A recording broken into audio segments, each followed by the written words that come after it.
were hospitalized in Dikelia, a British sovereign base area on Cyprus. It's part of British overseas territory that falls outside of Cypriot jurisdiction. You got moved from Cuba's Little America right into Cyprus's Little Britain. Why Dikelia? The UK and the US remain close allies. The last place Cypher would think to look for you is inside their own system. That's what kept you safe in British military hospital for 9 years. The safest place from a whale is inside its own belly. You were a regular Geppetto. Well, it wasn't Pinocchio who led me out to safety. So who was that guy? Cypher went so far as to attack British territory, burning their own ally.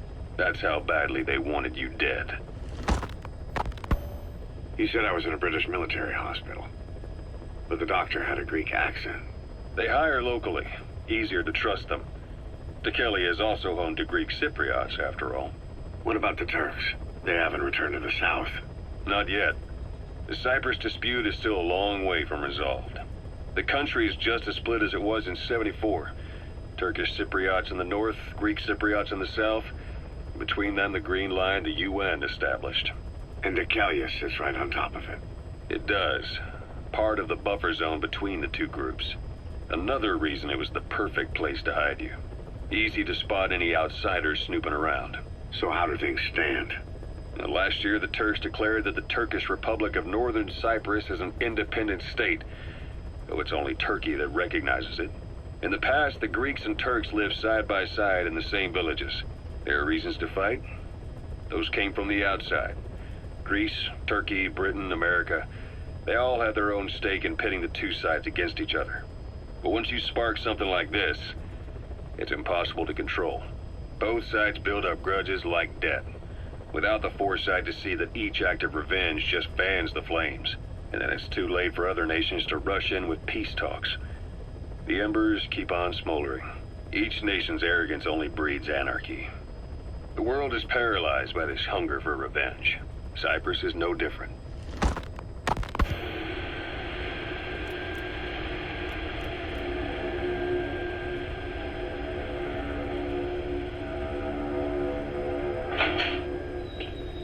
You're up. We're changing ships? We can't go sailing the Suez in a whaler. The Suez Canal. When did they reopen it? Not long after you were attacked. Once they finished sweeping it for mines after the Arab-Israeli conflict. Can you stand? We're going to transfer to a container ship for passage through the Suez. Our destination is Pakistan, Afghanistan's neighbor to the south. There, we disembark and head via Peshawar to the Zero Line, the border. We'll travel to the Khyber Pass by road. And then? We continue on horseback. Afghanistan's main roads are under Soviet control. We'll need to go around them. It'll be all narrow, winding paths through the mountains. We'll do better on horseback. It's a local guerrilla tactic.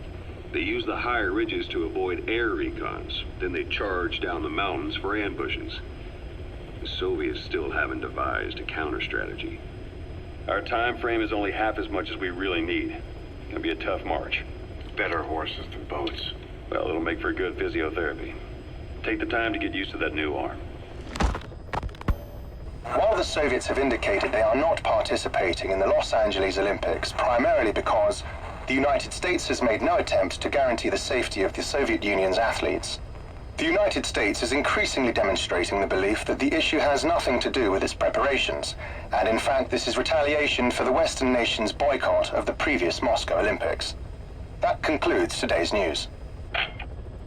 That's quite some news. The Soviet Union not attending the LA Olympics? Yeah. Andropov's death has changed some things. They're calling it revenge for the Western boycott of the Moscow Olympics. Countries boycotted the Moscow Olympics? Yes. In protest of the Soviet Union's invasion of Afghanistan. Over 50 countries were absent. It's too bad I didn't get to see Yamashita's judo.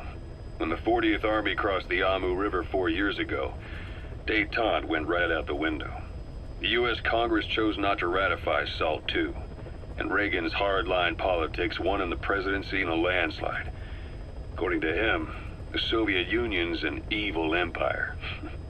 The Second Cold War. And there's been no end to regional conflicts and civil wars. Lebanon, the Falklands, Grenada, Iran, Iraq. The story never changes. Egypt and Israel did sign a peace treaty. But then the driving force on the Egyptian side, President Sadat, was assassinated afterward.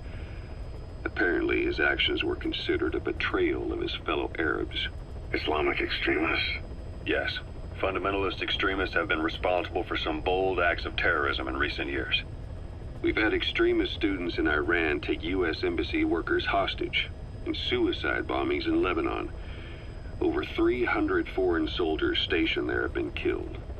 The countries have yet to develop an effective means of dealing with terrorism. Afraid of losing their own men, they've pulled their forces out, handing private forces a golden opportunity. Private forces? Small armies with no national affiliation, working for the highest bidder. That's right, they got the idea from you. After Mother Base went down, they began spreading to meet the soaring demand. Miller's organization is just one of many PFs now. The entire world is after you. But at the same time, it needs you too. Miller told me about what happened in the Caribbean 9 years ago. You do remember Miller. You'd formed a private army with him. An army with no allegiance to a nation. I remember, but... I see. You're not sure what's fact and what's a fantasy caused by the coma.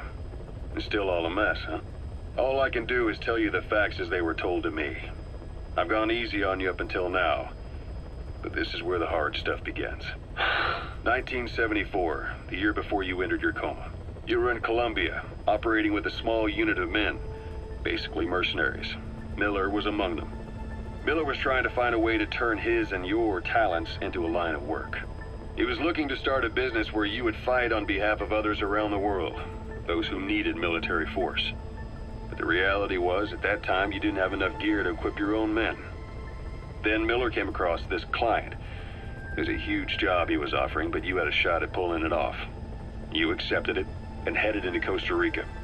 The client even threw in an offshore facility in the Caribbean. The Mother Base, that would be your new base of operations. Miller sure did have a head for business. As your mission went on, your unit grew and grew. More weapons, more money. Before you knew it, you were commanding 300 men. As the organization got bigger, your military powers swelled to match. It got so the international community couldn't afford to ignore you. You were just too damn successful for your own good. You, your men, had worn out your welcome. Everyone was out for you. East, West, First World, Third. It was only a matter of time before someone took you down. And that was XOF. Officially, they're an anti-terror unit under the CIA. In reality, they're Cypher's private strike force. They lured you to Cuba using Chico, the Nicaraguan revolutionary kid, and Paz, a mole who worked for Cypher as bait. While you were gone, XOF, posing as a nuclear inspection team, stormed Mother Base. At the same time, C4 they placed on the strut legs went off. The whole thing went down in minutes. XOF. Kisses and hugs followed by a big FU. All because of Miller's blind spot. A back door into Mother Base no one suspected. You remember a certain scientist. Huey was responsible for bringing the inspection team on board, giving the enemy a perfect opportunity to hit you at home. You were returning from Cuba when it happened. Mother Base came damn close to taking you with it into the Caribbean. Those of your men out on assignment returned right away. They refused to believe the wreckage in the water they found was Mother Base. But they checked the coordinates again and again, until reality finally settled in. You were supposed to die that day. That was XOF's primary objective. As far as most folks know, you did. The first doctor to see you wasn't even sure what he was looking at. Before they'd even finished operating, your men moved you to that hospital in Cyprus. It was a woman named Eva who arranged that. Rings a bell, huh? Most men in your condition would have been written off right from the start. But you survived. You went straight down to hell, and they pulled you out. Your eye wide open. Full of venom. The days of naked Snake are long gone. Welcome back, Venom Snake. This world still needs you. Here, Snake, try this on. A prosthetic arm. Yeah, Miller was calling it the arm that wasn't there. The physiotherapy's going well. Your arm's bulked up enough for it to fit. There. Perfect. A little time with it, and it'll work better than the real thing. What do you think? Huh. I can still feel my real arm. Well, you better get used to this one quick. You have any pain? Every now and then. Where? My fingertips. My left fingertips. Sounds like phantom pain. Your brain still remembers your old hand. Yeah. What about your vision? Can you see okay? Yeah, at the moment. Now, the shrapnel in your skull is pressing on your optic nerve. I'm told any hard impact could have an effect on your visual cortex. Yeah. The doctor mentioned that. Your brain might process visual information incorrectly. In other words, you could have hallucinations. You might see things that aren't there, or not see things as they really are. You experienced any of that? I think so. When? Right after I wake up. Colors look faded. Colors, huh? Well, that's not a major concern in and of itself, but it could mean the difference between life and death in the field. You'll need to watch out for that. I will. All right. You should continue your physio. We'll be arriving soon. It's the last chance you'll get.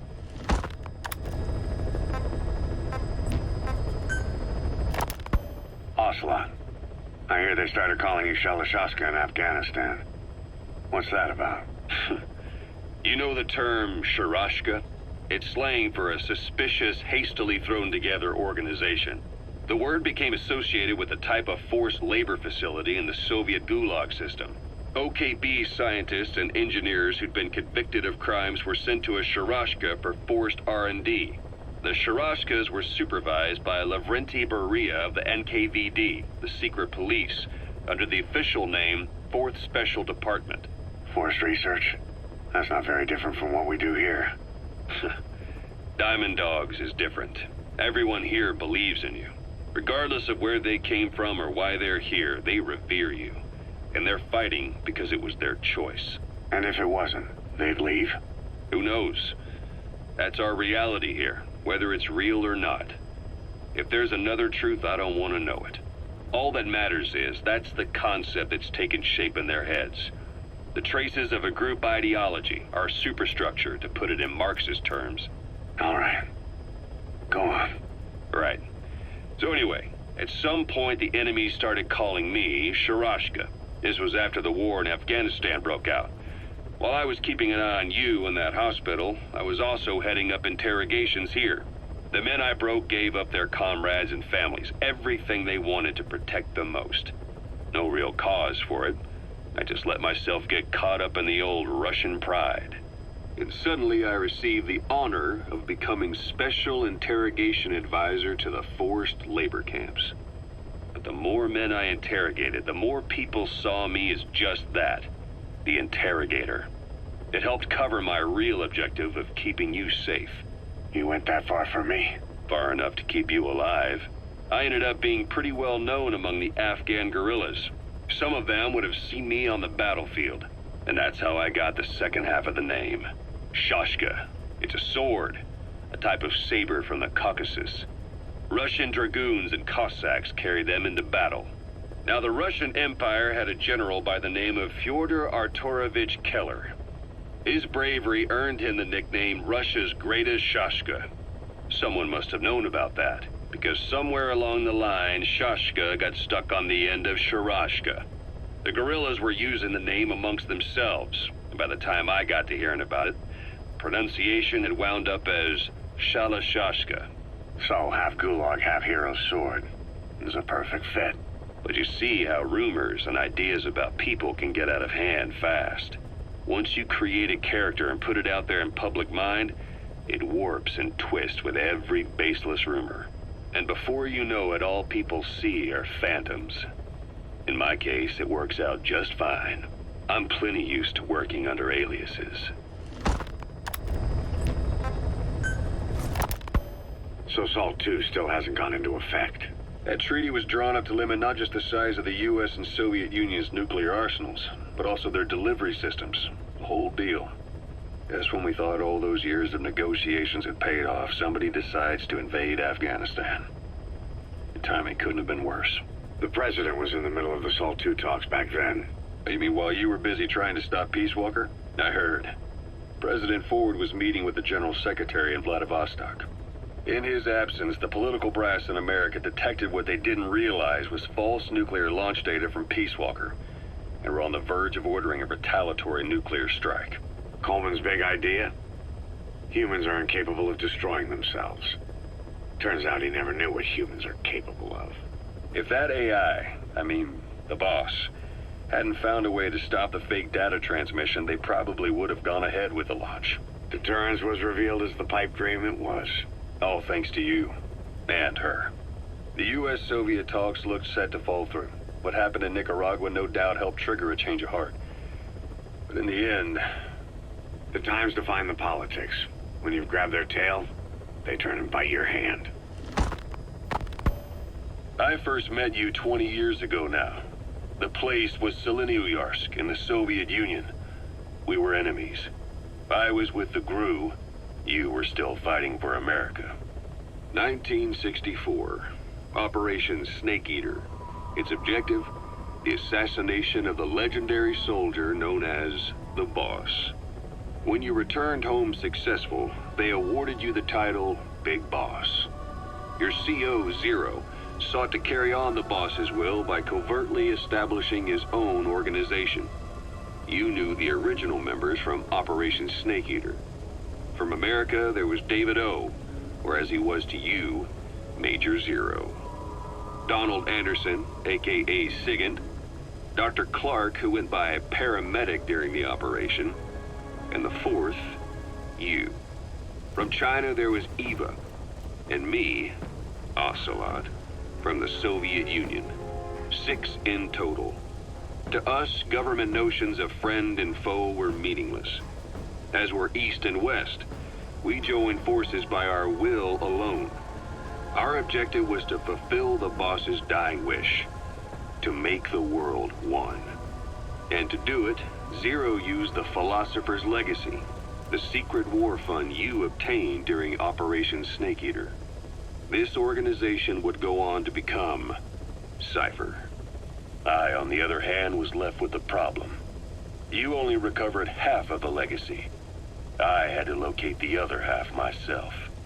When I found the funds, I passed them on to Zero, just as you wanted.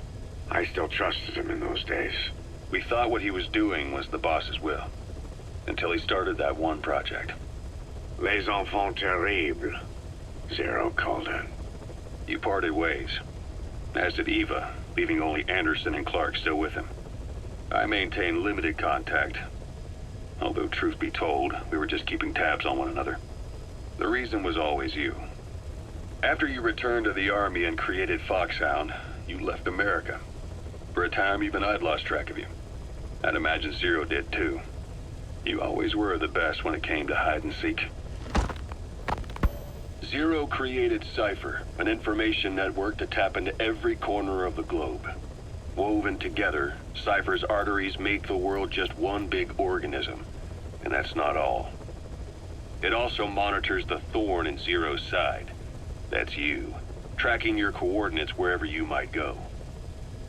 The further you strayed from your roots, the larger Zero became.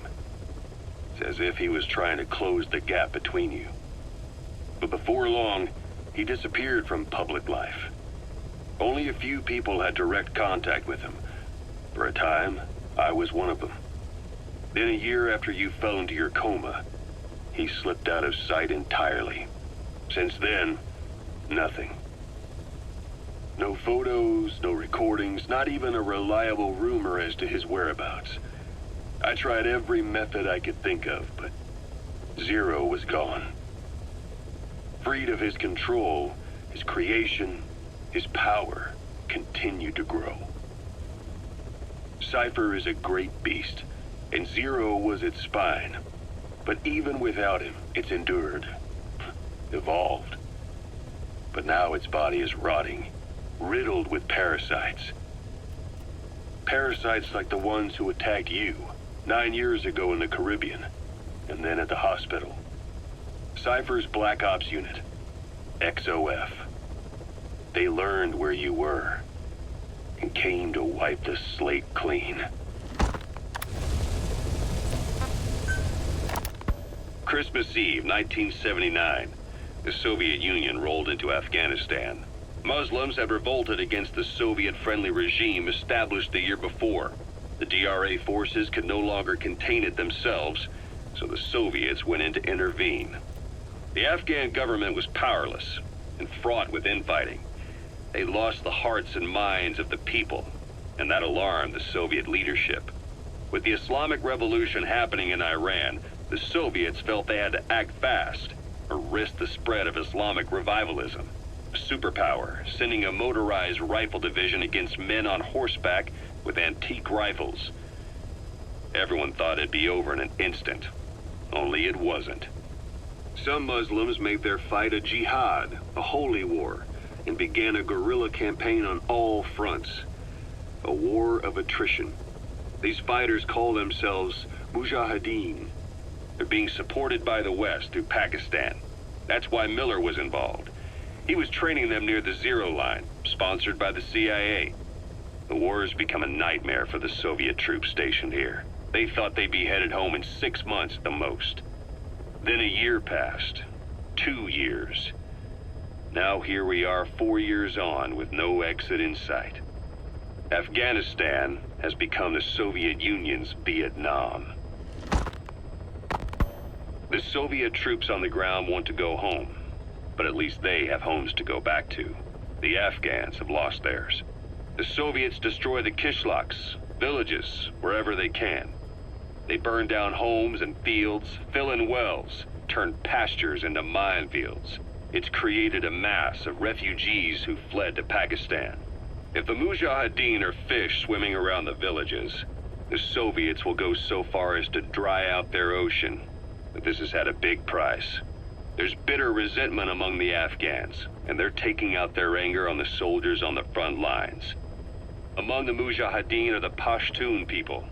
They're fiercely devoted to their code of Badal, or revenge. Soviets they've captured have had their hands, feet, and noses cut off before being left to die at the side of the road, just to show their comrades what they're capable of. Friendlies who come across them can do nothing but put them out of their misery. Then they burn down another village in retaliation. And the cycle of vengeance goes on.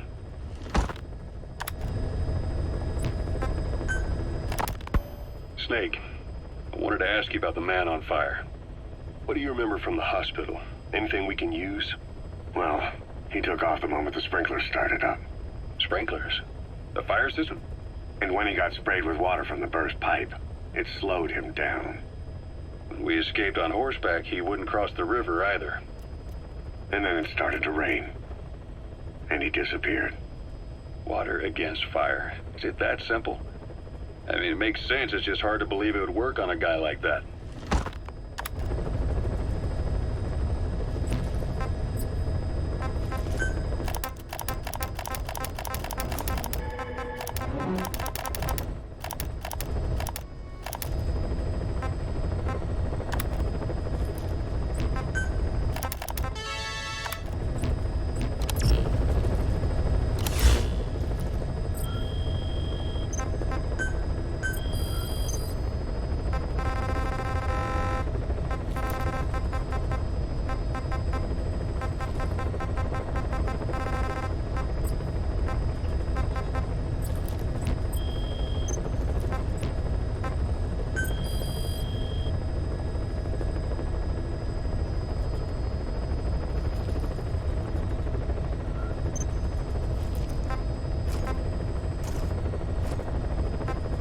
Select unit.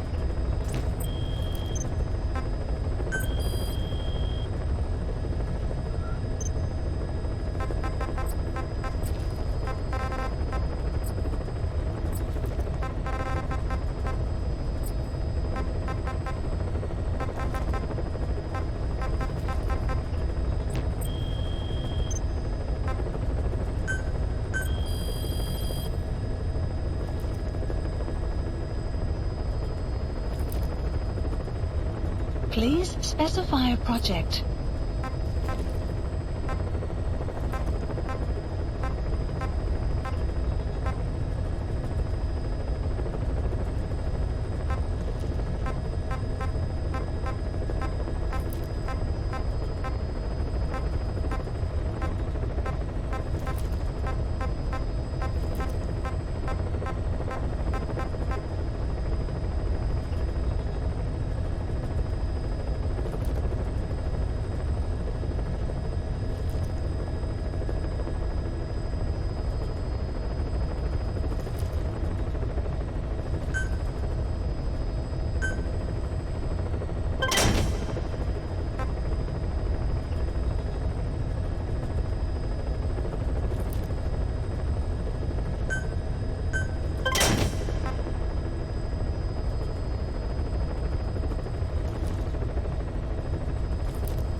Please select a mission.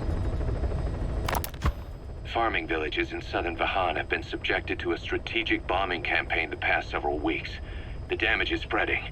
It's part of the Soviet Scorched Earth operation aimed at wiping out the guerrillas. The target this time is the commander of a Spetsnaz detachment. He's been key to the operation's success. People say this guy's responsible for annihilating the Mujahideen at Tismasi Laman, the Hamid fighters, overnight. He's a tough, experienced commander. Don't underestimate him. The order from my client in the west is to shoot on sight. They want him out of the picture for good. Sorry, boss. This one's purely business. Wet work. A hit on a commanding officer of the Soviet military. Nothing personal. We're only doing this because it gets us one step closer to our goal. Mission accepted. Heading to Afghanistan.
Deploying.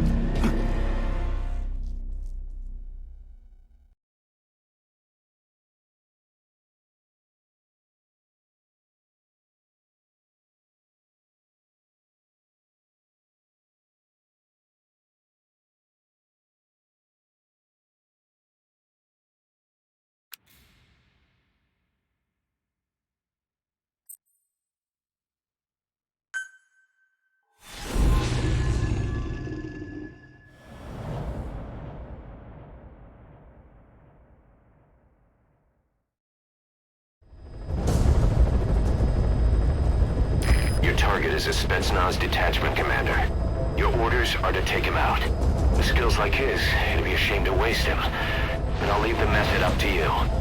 Boss, Make your way to Dishago Calais and eliminate the target.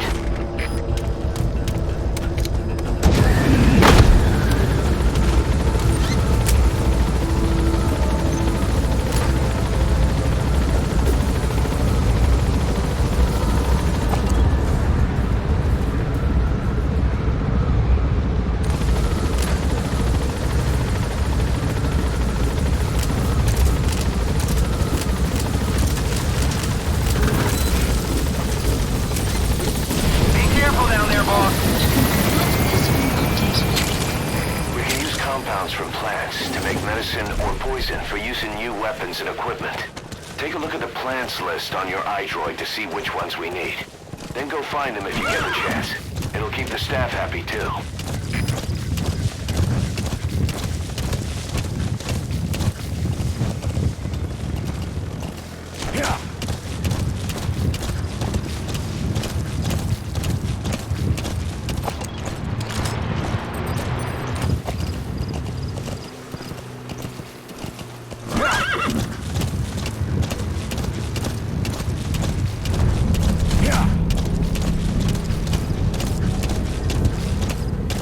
Extraction arrived at Mother Base. You arrived at the objective. The target should be somewhere in that outpost. And don't forget, he has a Spetsnaz recon detail with him. Keep your guard up.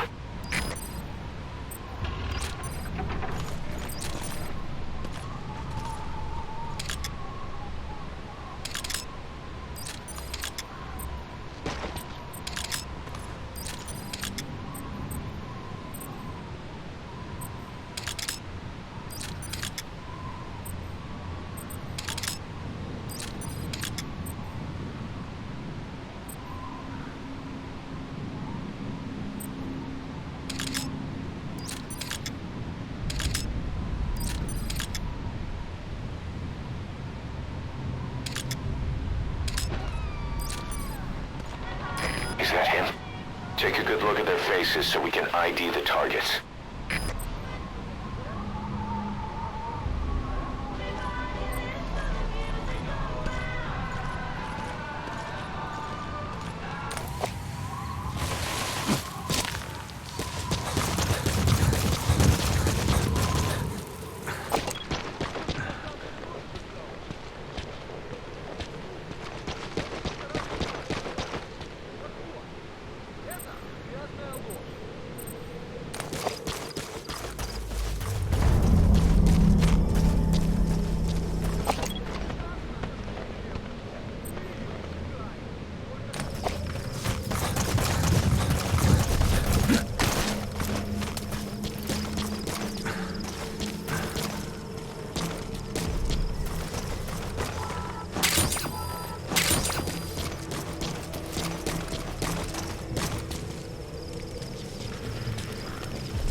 That crack would make a good foothold. You can use crag climbing to make your way up.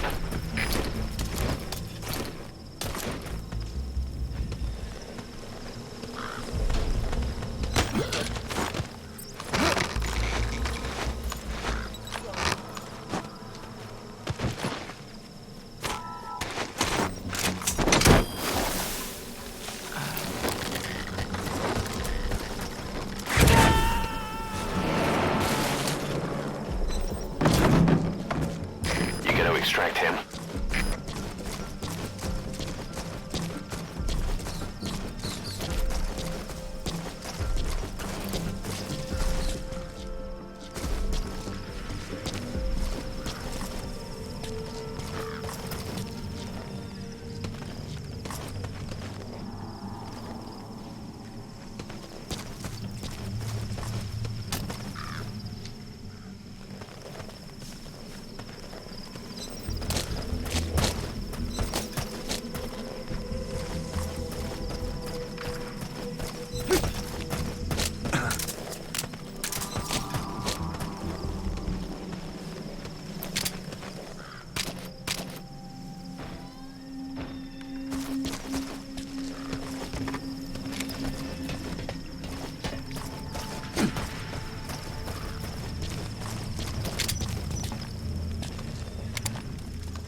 That's the target.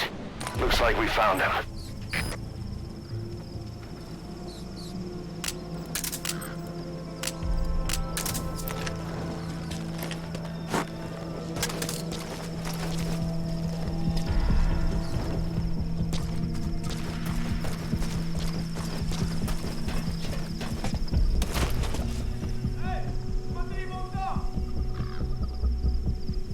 Я с этим разберусь.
Разберусь!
Boss, I gotta say it would be a waste to kill him.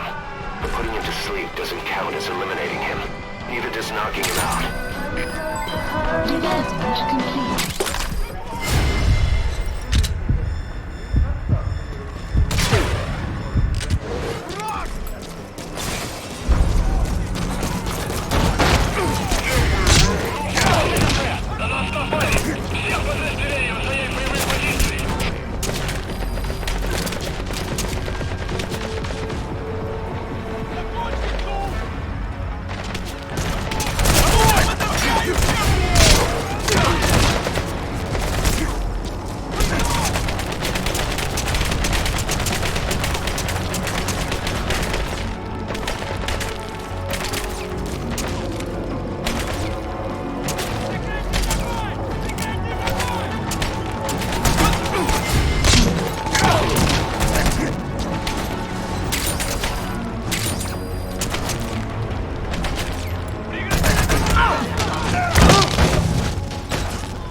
suspect on board.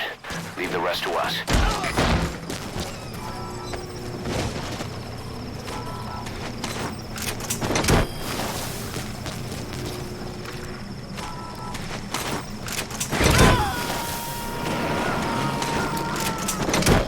Target confirmed dead. Your objective's complete. Extraction Exfiltrate failed. out of the hot zone by chopper or on land. Don't hang around.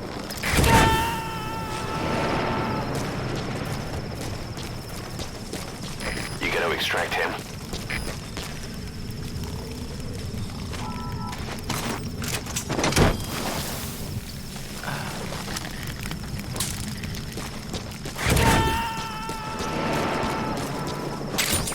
Those materials have already been processed.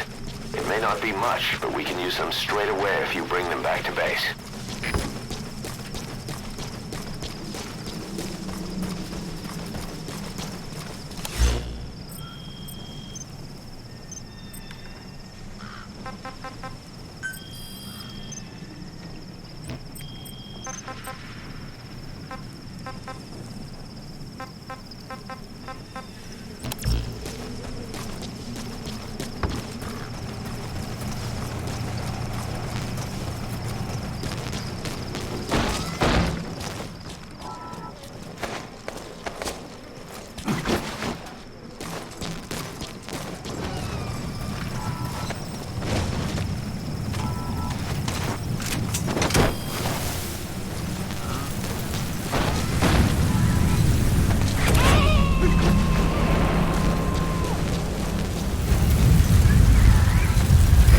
Sandstorms come in.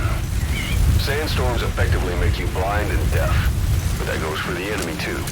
Use the situation to your advantage.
Extraction arrived at Mother Base.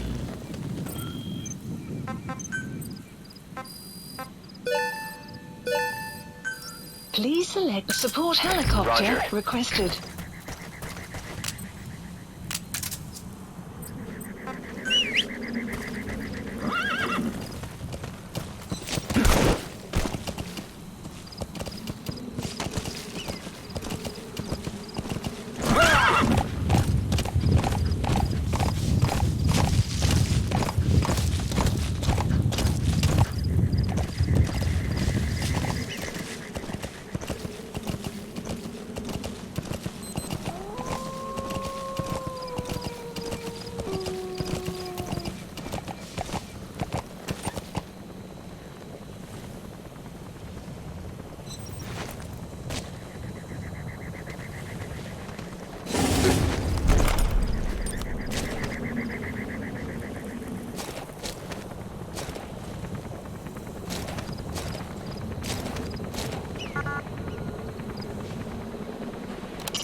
Exfiltrate out of the hot zone by chopper or on land. Arriving shortly at LZ.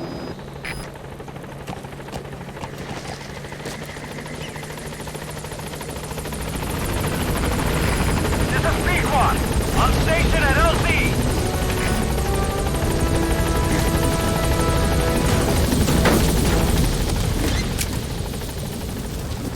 Gaining altitude.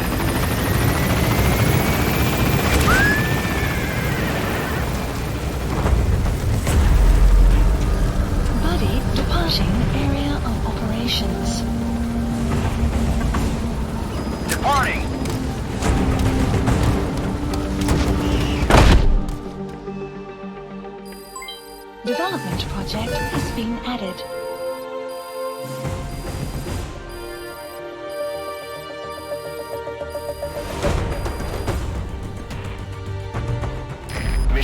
complete, boss.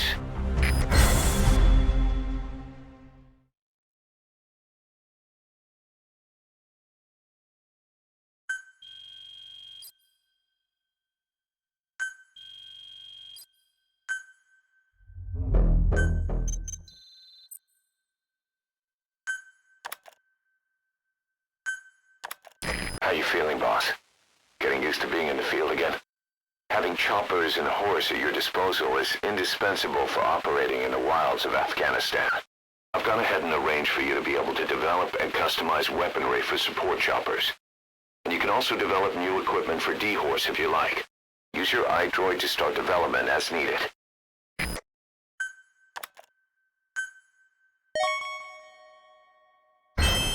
Remember the guys you brought back from the base in Cuba 9 years ago? Believe it or not, some of them survived that hell we went through. Word reached them that Big Boss is back and they wanted in. They're good men, our brothers in fate. They'll be glad to know you've seen them here.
Side ops list By updated. connecting your iDroid to the onboard computer, you turn the chopper into your own Aerial Command Center, or ACC. Some elements of staff assignment and R&D of weapons and items can only be performed from there. Take as long as you need to consider all your options.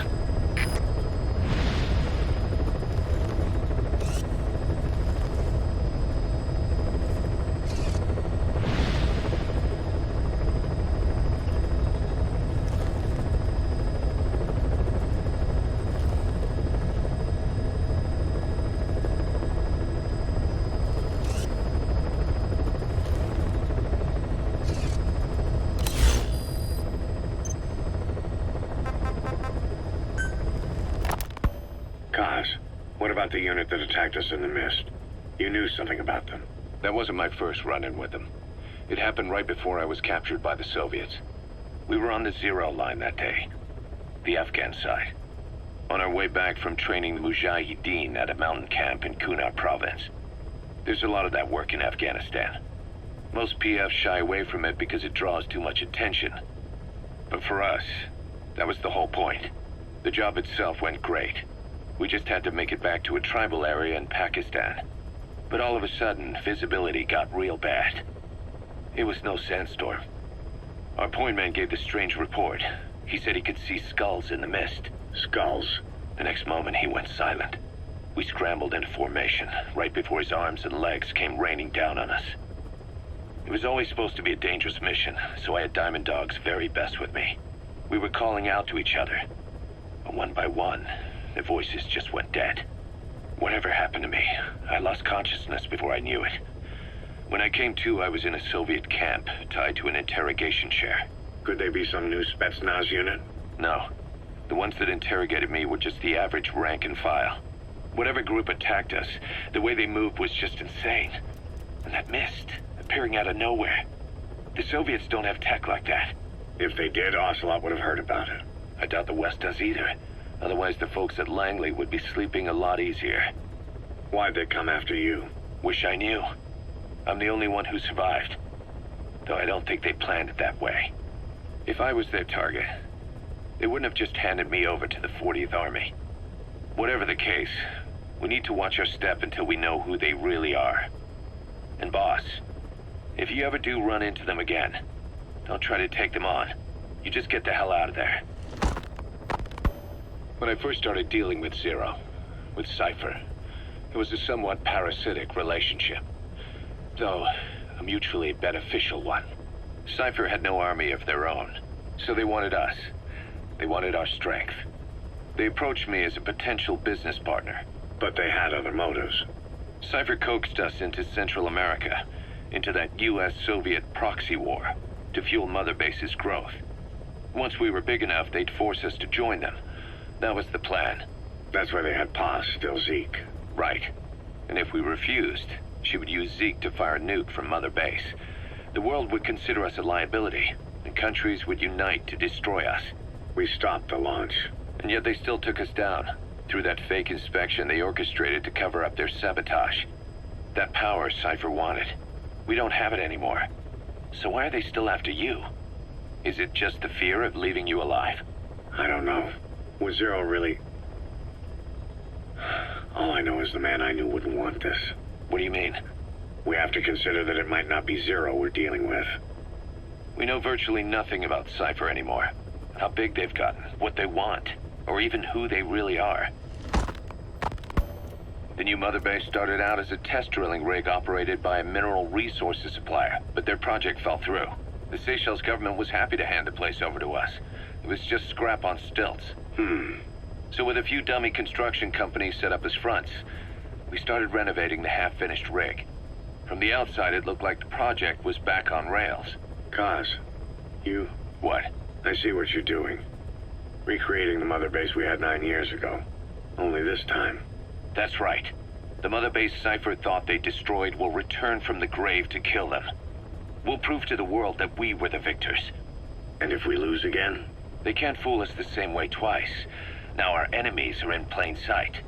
And when our organization gets too big, we split it across companies. Any company that draws attention gets liquidated, and its capital is back-channeled into a new company. Most PFs are small-time operations anyway. And in this business, the minnows go bankrupt all the time. We've never aroused suspicion. Plus, we have Hewick. Hewick? Human Exploitation Company. It's a business specializing in intel gathering. Think of it as a civilian intelligence agency. Kaz, that's... Remember what they were trying to accomplish at the prison facility in Cuba? That gave me the idea.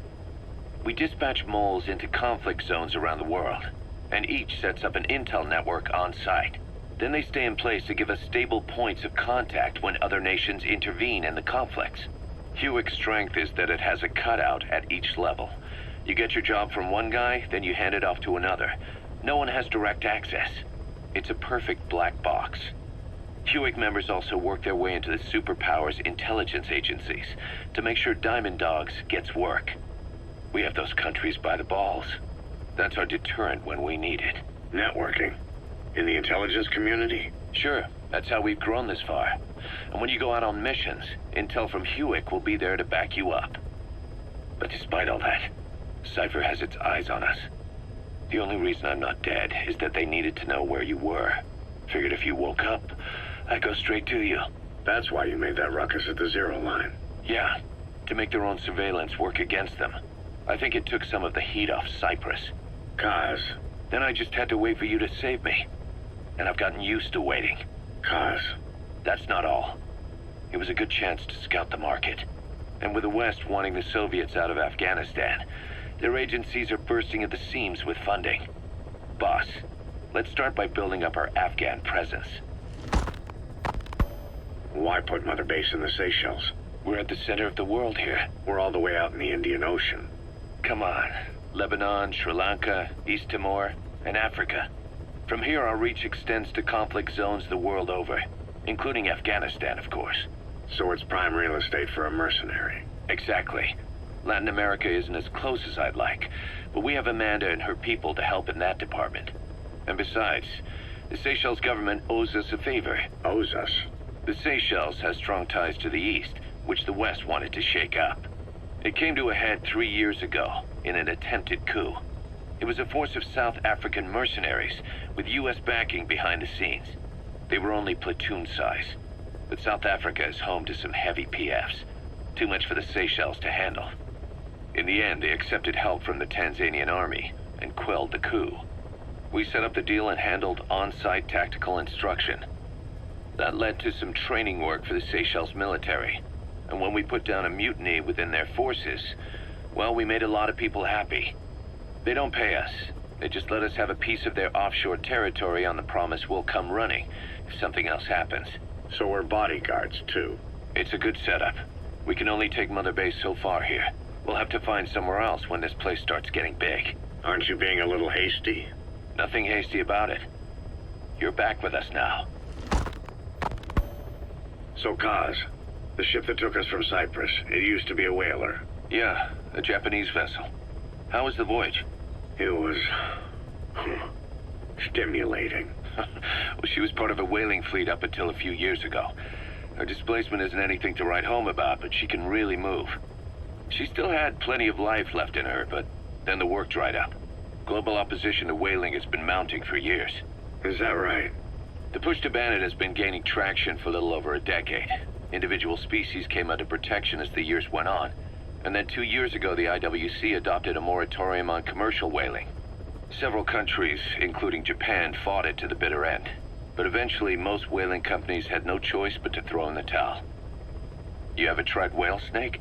Can't say that I have. When I was a kid in Japan, practically everybody ate it.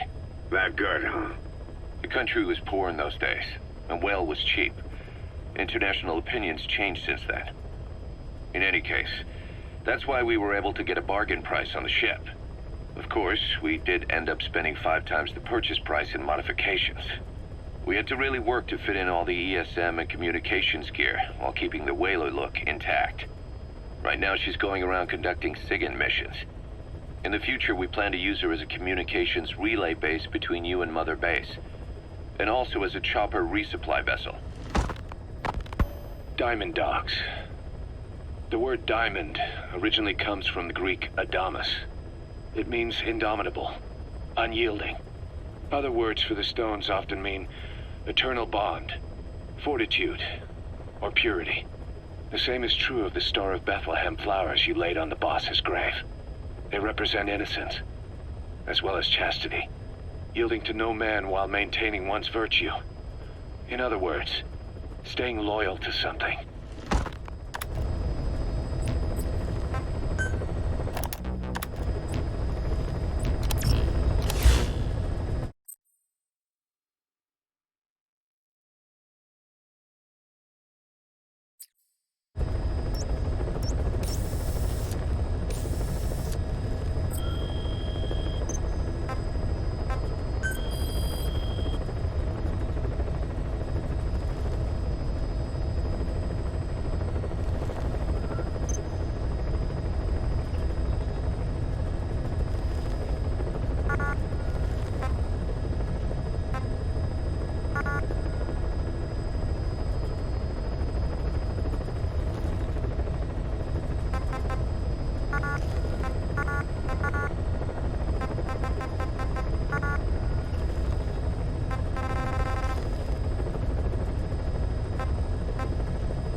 Please specify a project.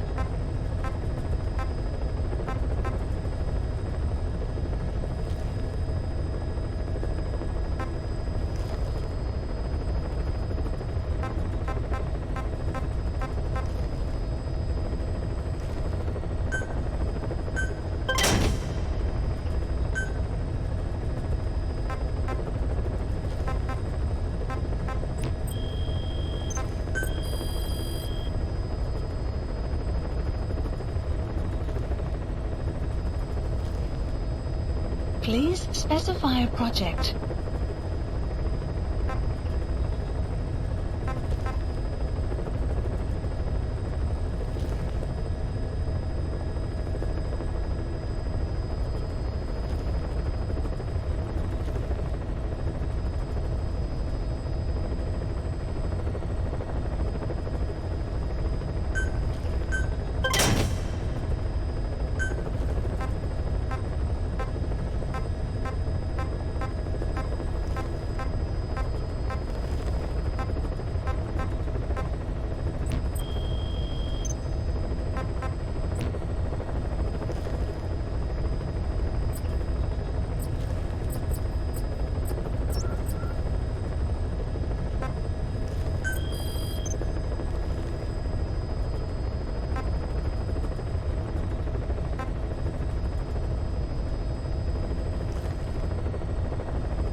Please select a landing zone.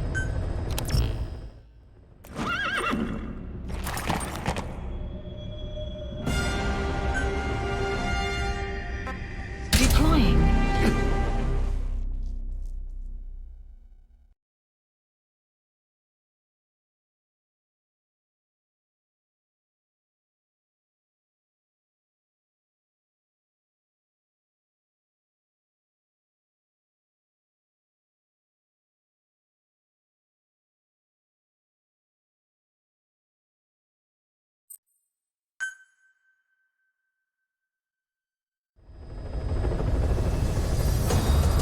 The side ops list is comprised of problems we need you to resolve. Objectives to be completed, and information gained from the soldiers and prisoners you've extracted. These aren't missions per se, but if you can take care of them when you're free, I'd appreciate it.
Roger that.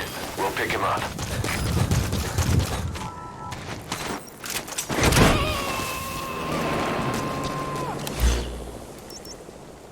Marker placed. He's coming too. Roger that.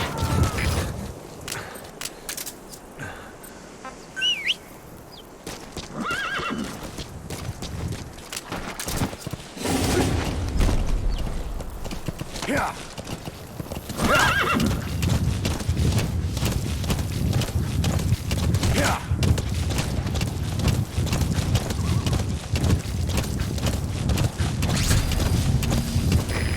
There's an English-speaking soldier somewhere in the region.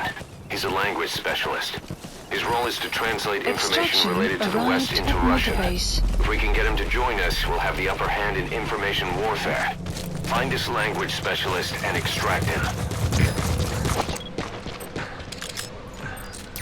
That's the target.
Extract him. You have arrived at your destination. Subject on Side ops list updated. Extraction Those are raw arrived diamonds. at Mother Base. Collecting them as assets will raise our GMP.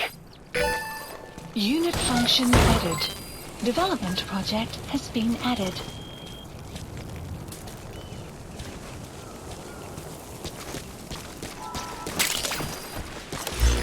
black carrot. It's something of an ancestor to the domestic carrot. It's also a favorite of wild animals. Marker placed.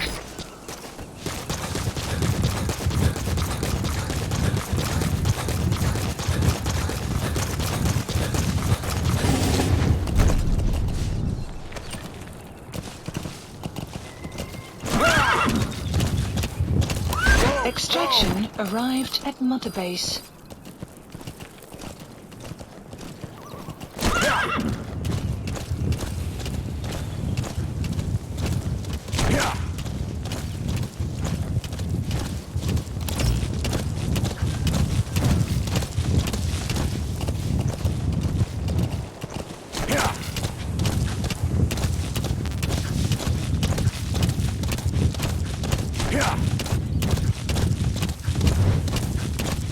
Say, boss, you see many animals in the field. Truth is, an environmental NGO has asked us to remove wild animals from combat zones. If you have the time, can you extract some back here? There's a reward in it for us.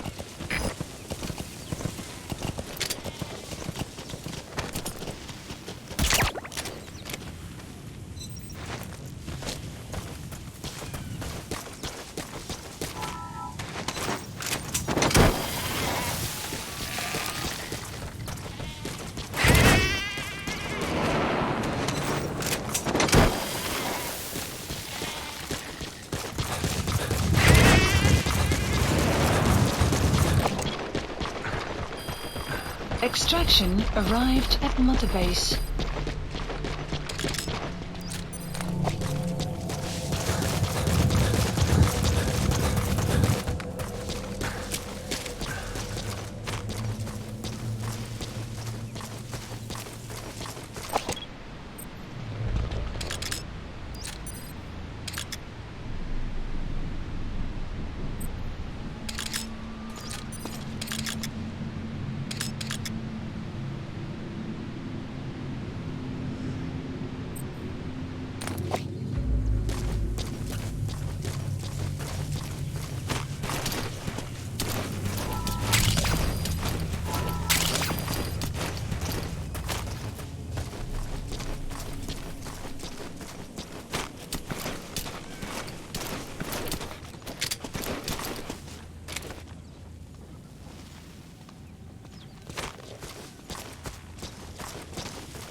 Guard post captured.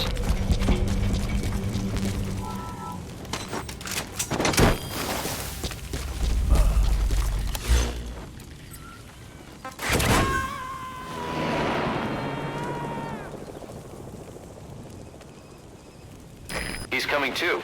Roger that.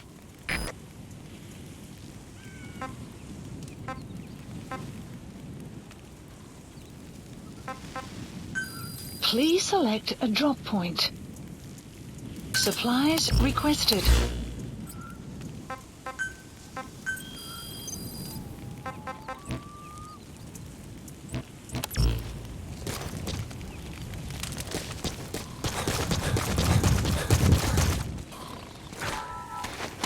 Supply drop complete.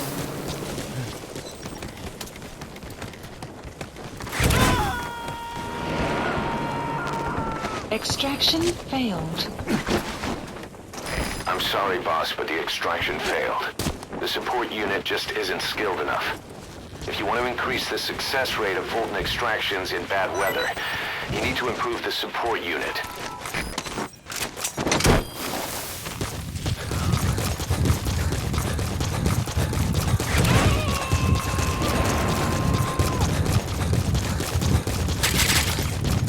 Subject on board. Leave the rest to us.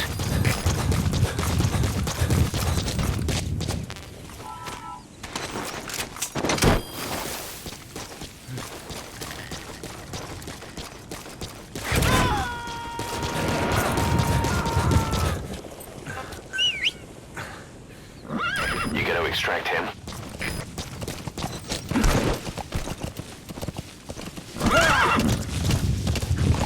Extraction arrived at Mother Base.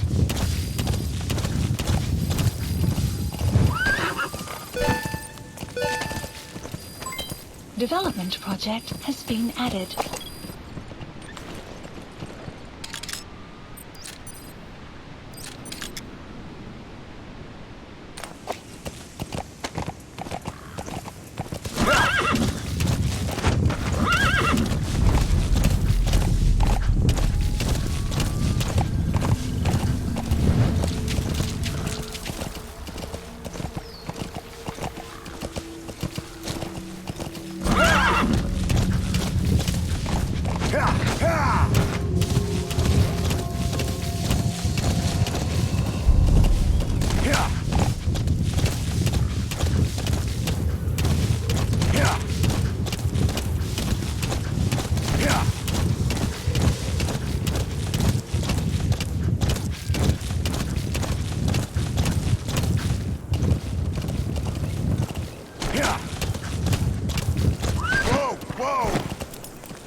Extraction arrived at Mother Base.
Subject on board. Leave the rest to us.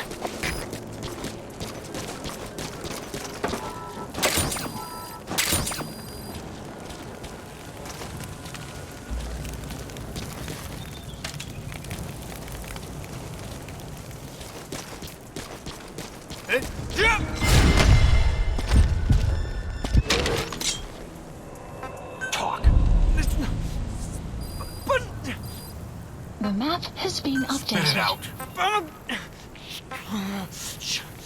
Where are the others? Where are your friends?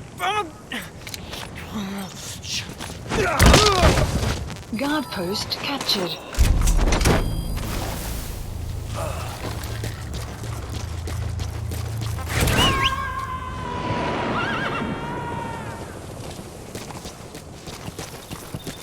He's coming too.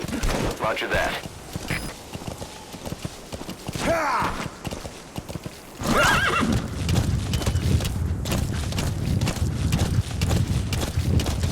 Extraction arrived at Mother Base.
Guard post captured.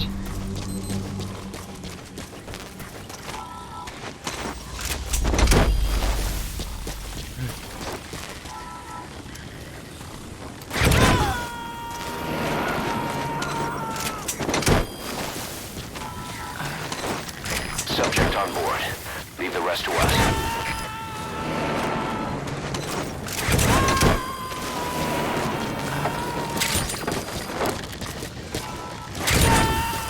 Coming too.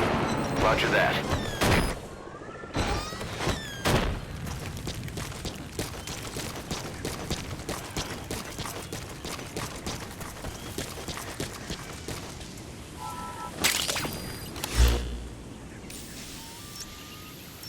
Marker removed.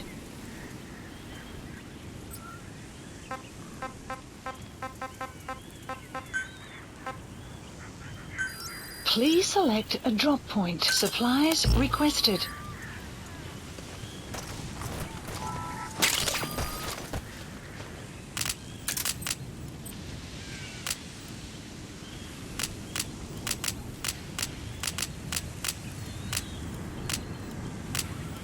Supply drop complete.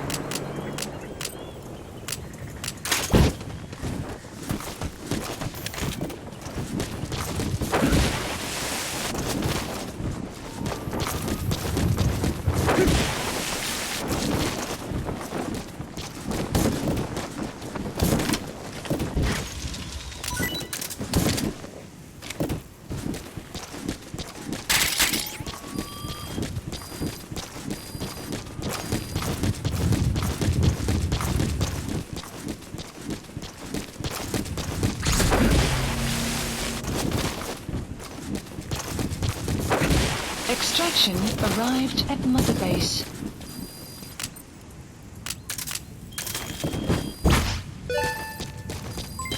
Development project has been added.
Get down.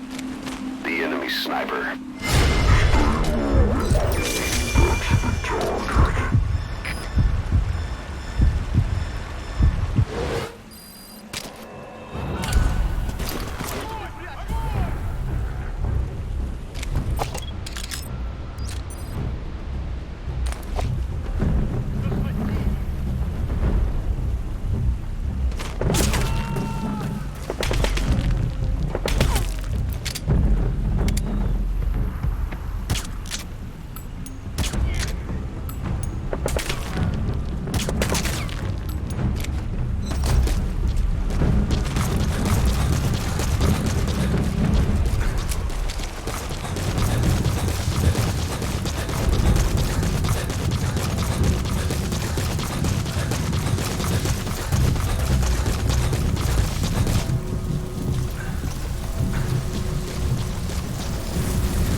Completed. Extraction arrived at Mother Base.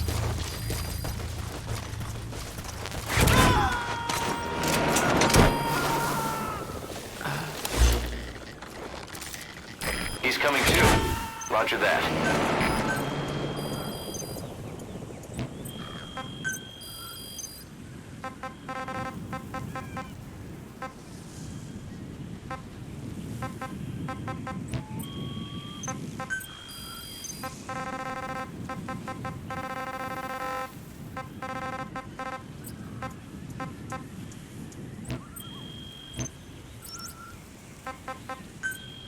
Please select a mission.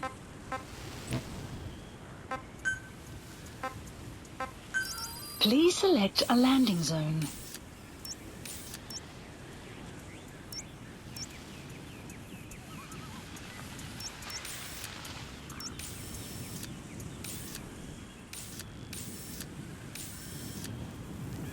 Support helicopter Roger. requested.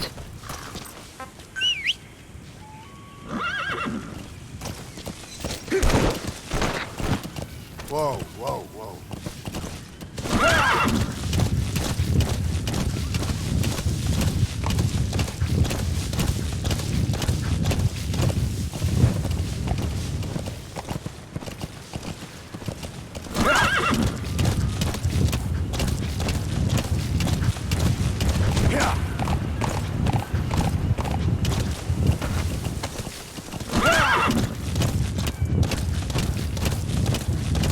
Extraction arrived at Mother Base.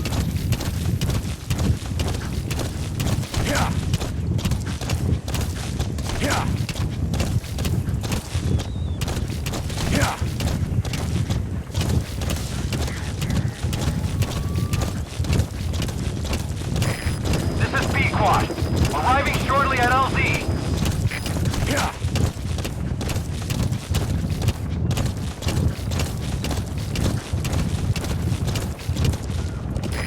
This is Pequod. Have arrived at LZ. Will stand by. Support helicopter has arrived.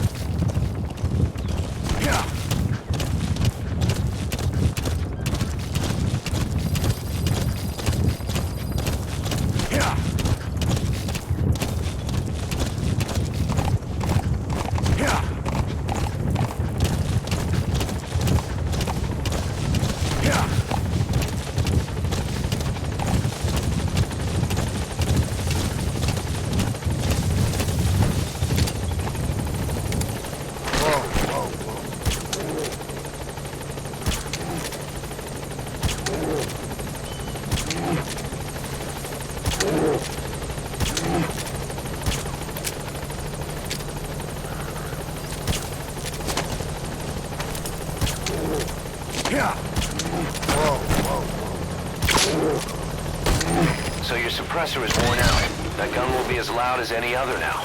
If you have to shoot, be careful.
Extraction arrived at Mother Base.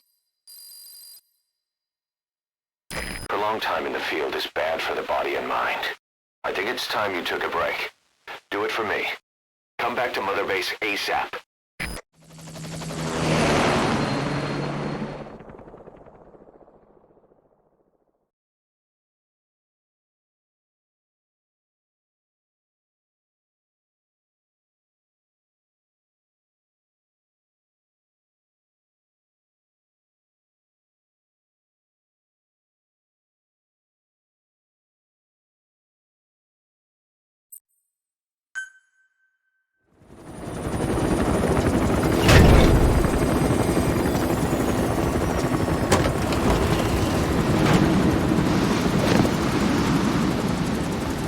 Come back!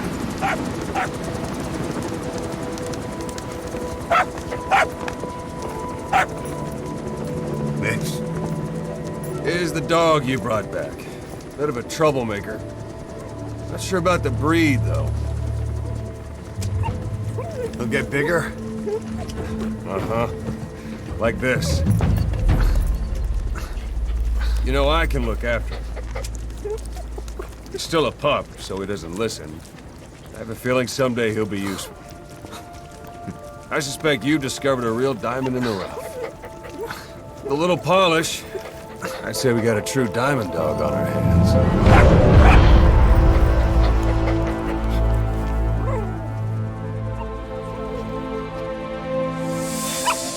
DD, right? Hostile at raising hounds. Fine. Come on, Dee Dee.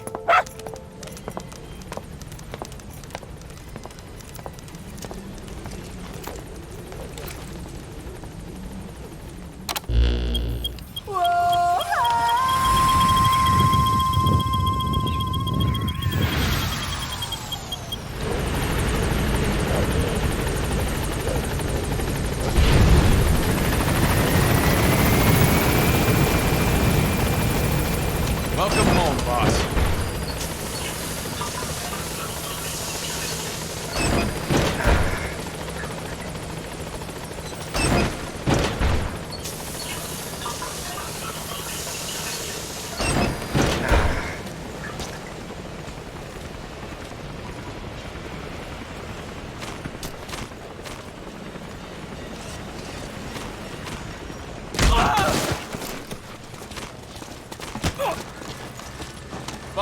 Boss, thank you for making me a diamond dog. I look forward to serving under you.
Please landing zone confirmed. Roger.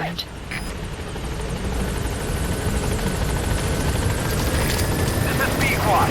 Arriving shortly at LZ.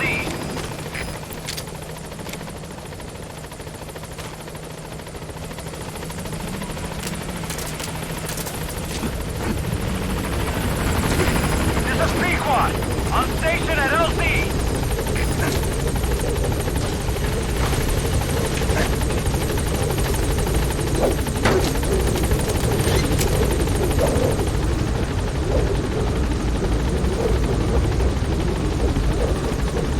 Gaining altitude.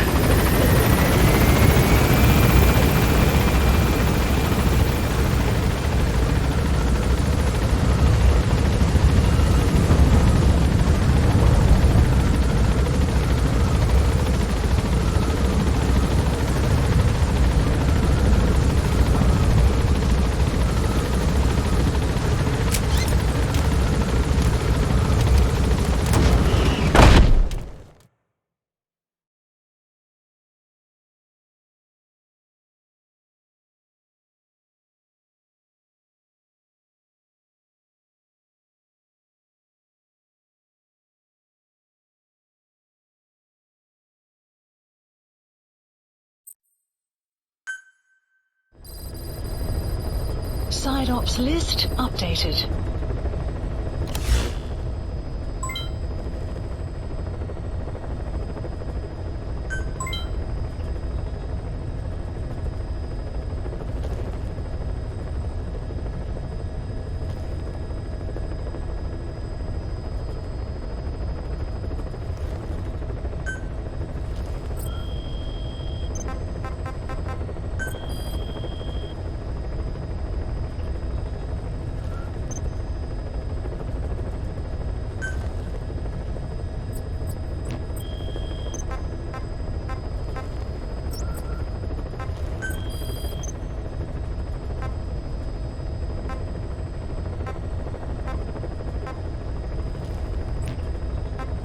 Please select a mission.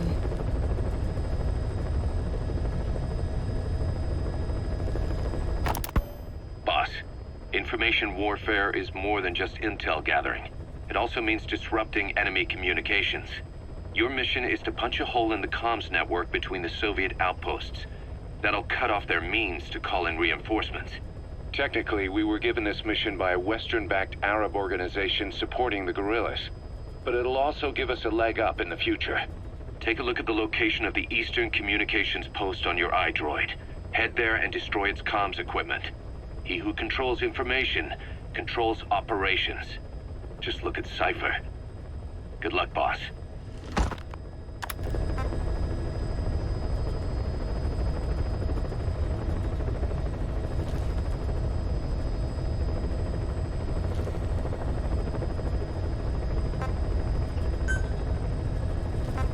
Mission accepted.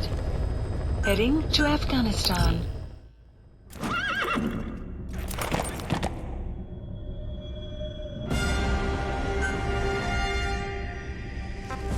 Deploying.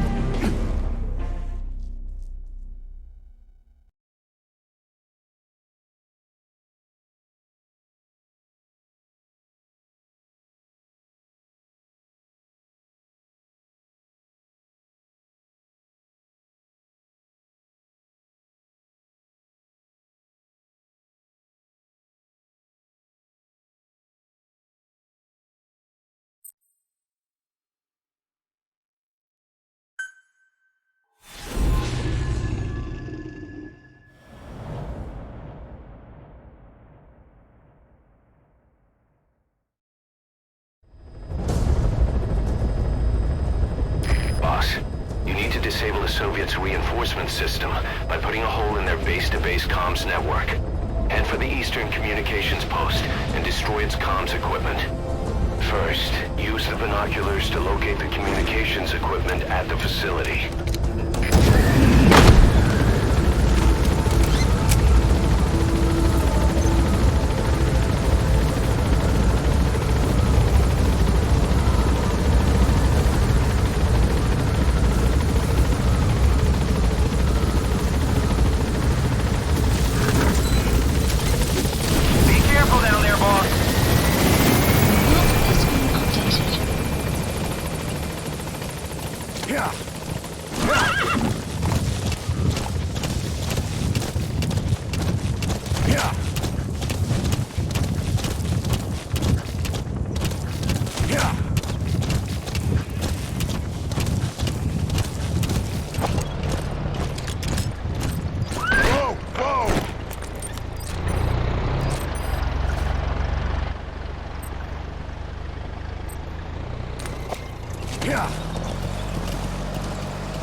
Where are your The friends? map has been updated. Speak.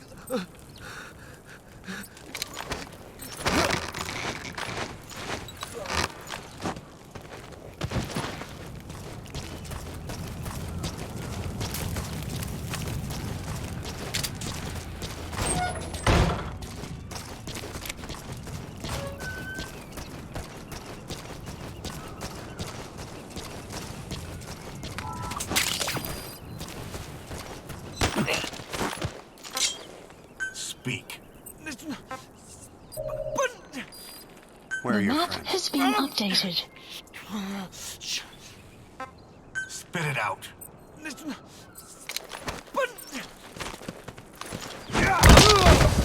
Guard post captured.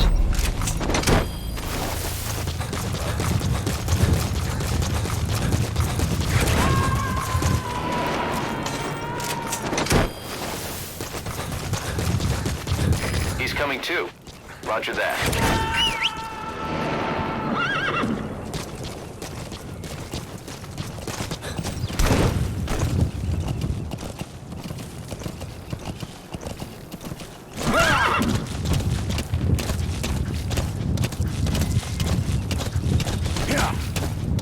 Extraction arrived at Mother Base.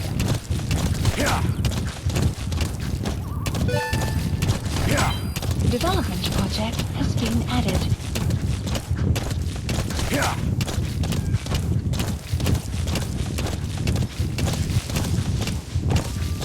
Whoa! Whoa! Yeah!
Extract him.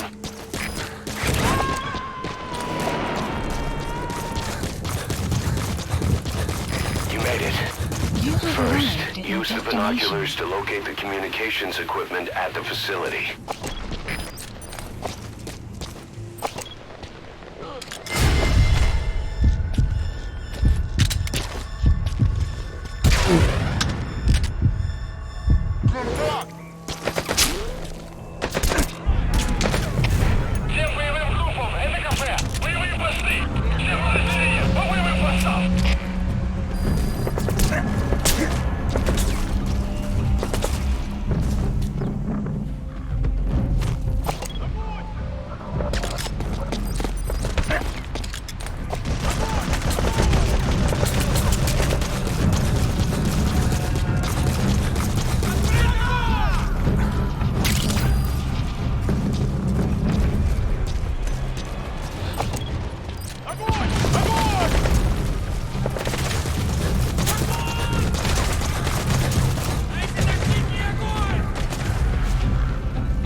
That antenna is one of the targets.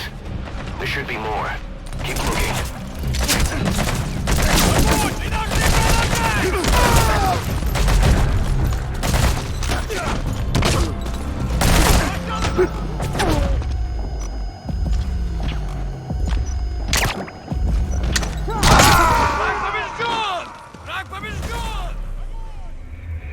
Snake, are you okay? Snake!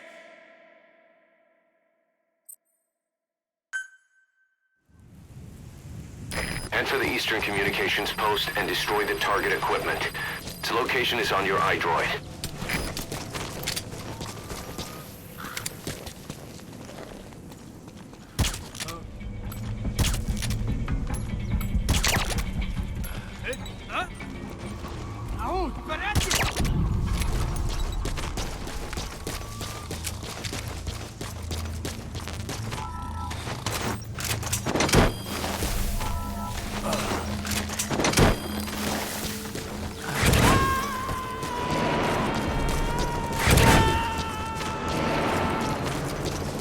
Subject on board. Leave the rest to us. You have arrived at your destination. First, use the binoculars to locate the communications equipment at the facility.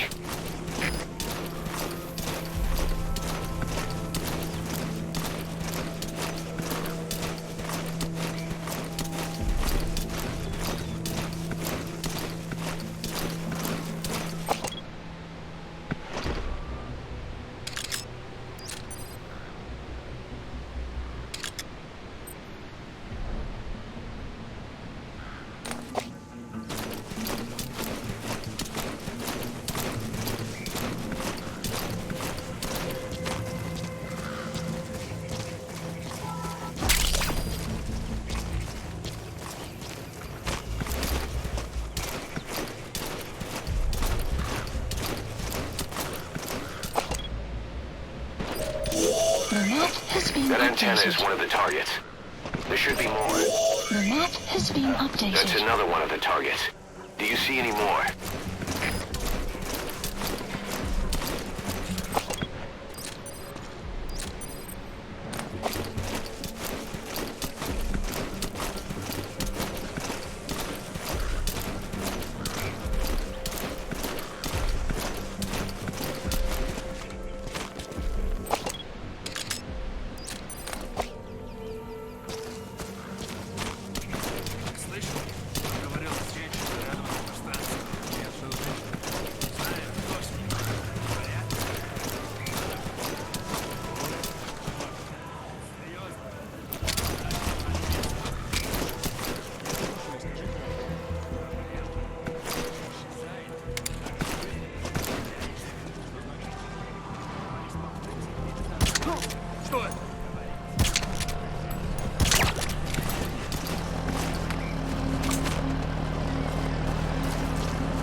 That looks like the target. We know where all the antennas are now.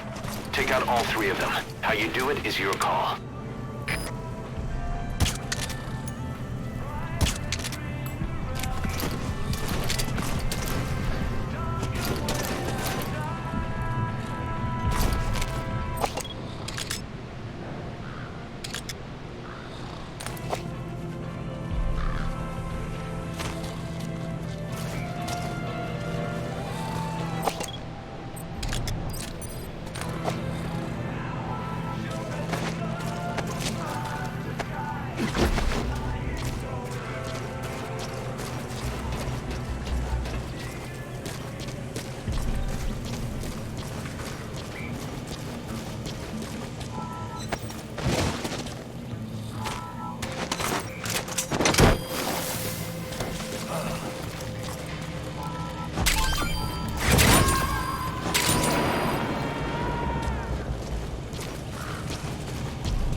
You gotta extract him.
Subject on board.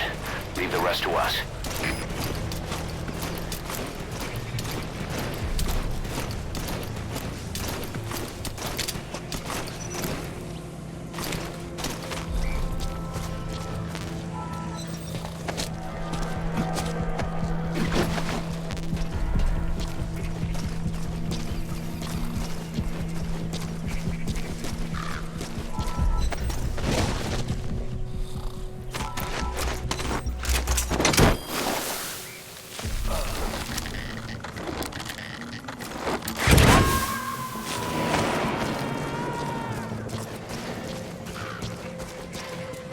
You gotta extract him.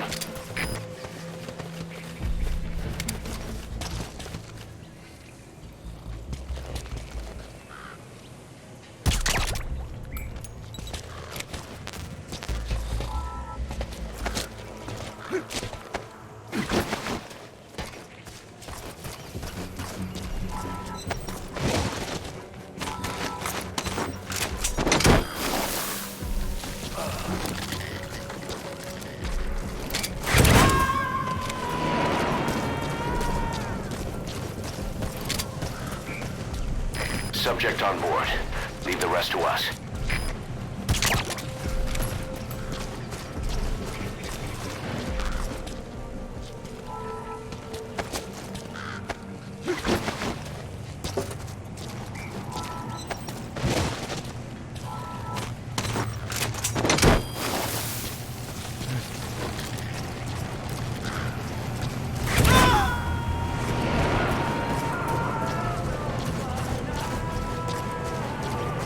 He's coming too. Roger that.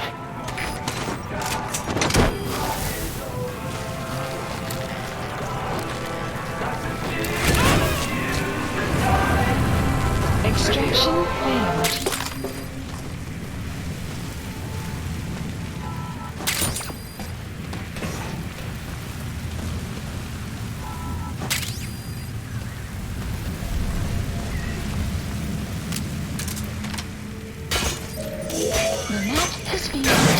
Good work. You've completed your objective. Now get out of the hot zone. Mission info has been updated.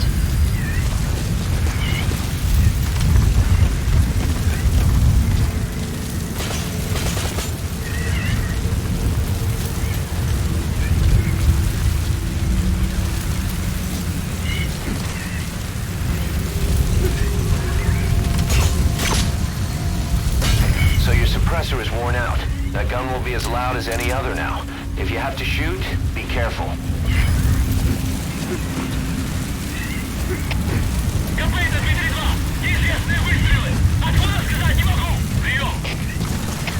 Это КП, понял. Все единицам. Будьте бдительны и найдите нарушителей. Конец связи.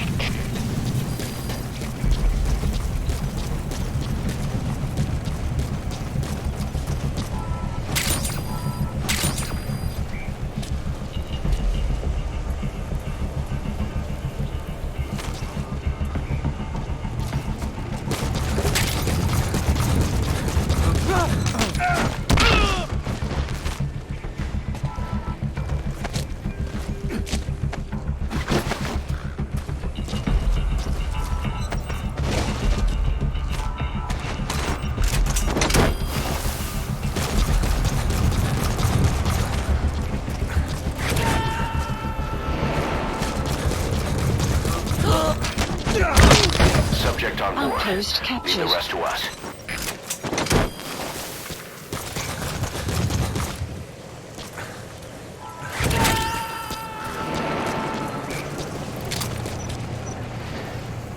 He's coming too.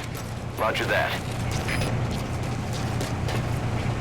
Either destroy that, or turn it off to shut off all the lights and surveillance cameras in the outpost. But of course, the enemy will realize something's up. If you're gonna do it, be quick.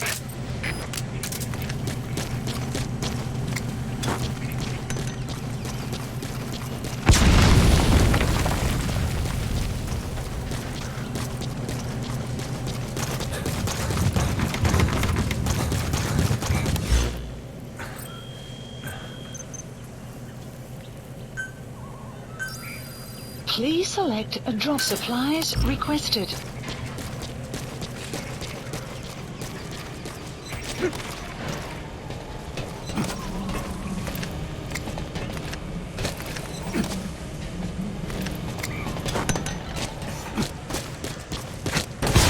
Supply drop complete.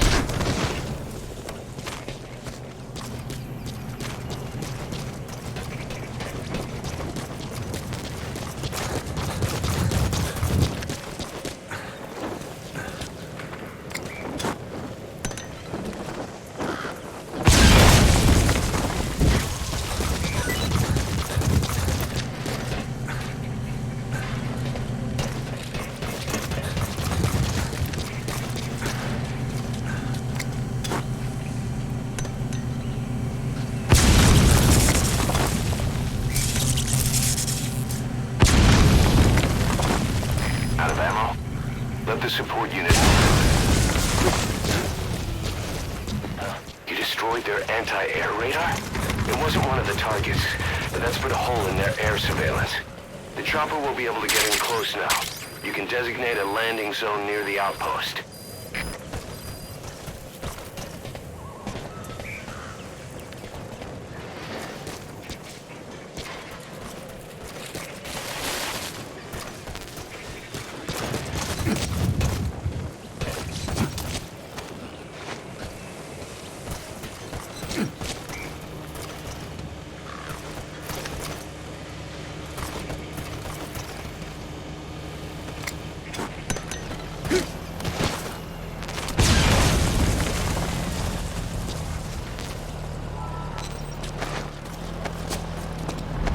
You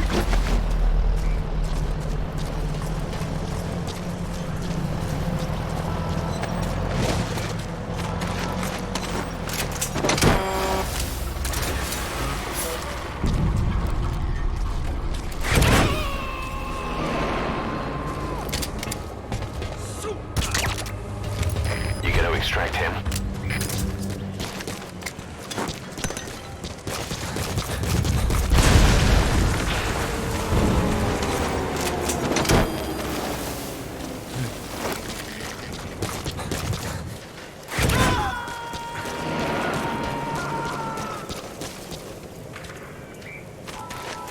Subject on board. Leave the rest to us. Extraction failed.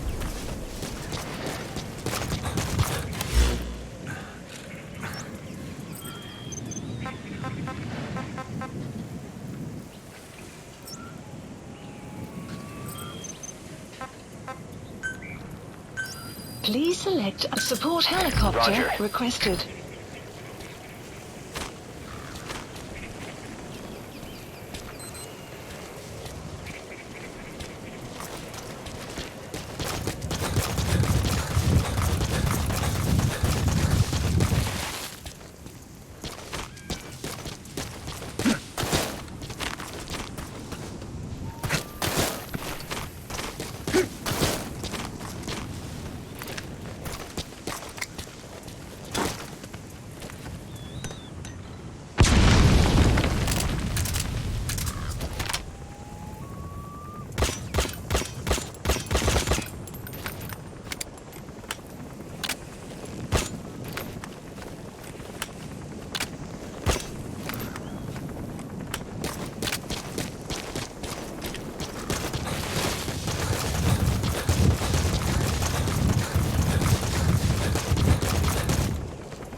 This is B-Quad.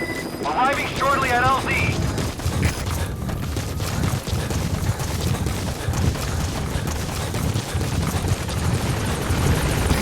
This is B-Quad. Have arrived at LZ. Will stand by.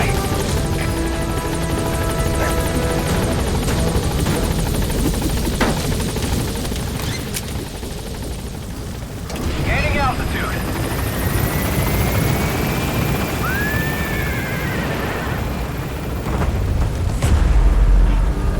Buddy departing area of operations. Departing.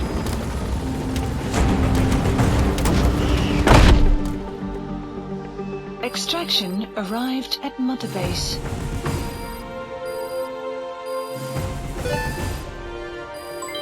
Development project has been added. Amazing. Mission complete. That right there is why you're the best, boss. The one and only.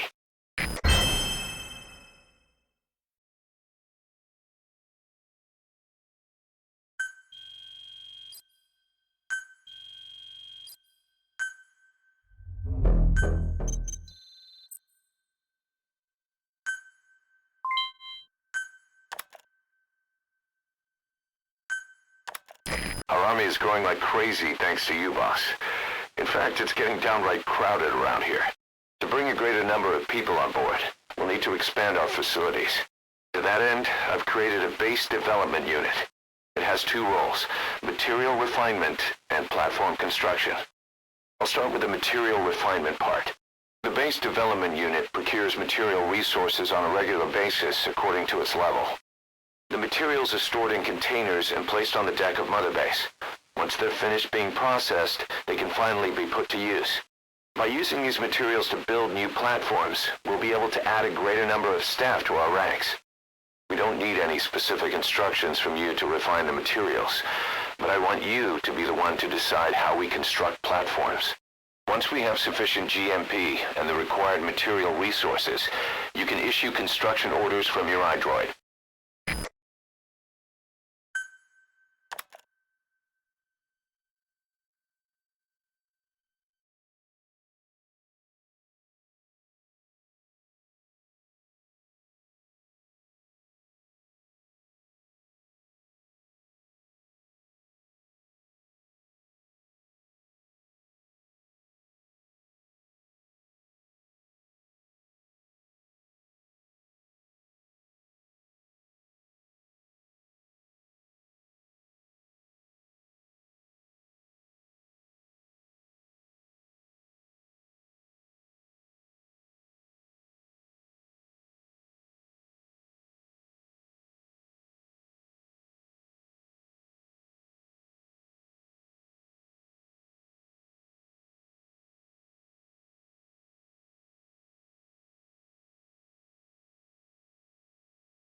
received a back Mission channel list request from Langley. updated. We're to find a piece of new American military hardware that's gone missing in the mountains of Afghanistan. It's a difficult mission, but I'd say you're back in top form by now. Check your iDroid for the details.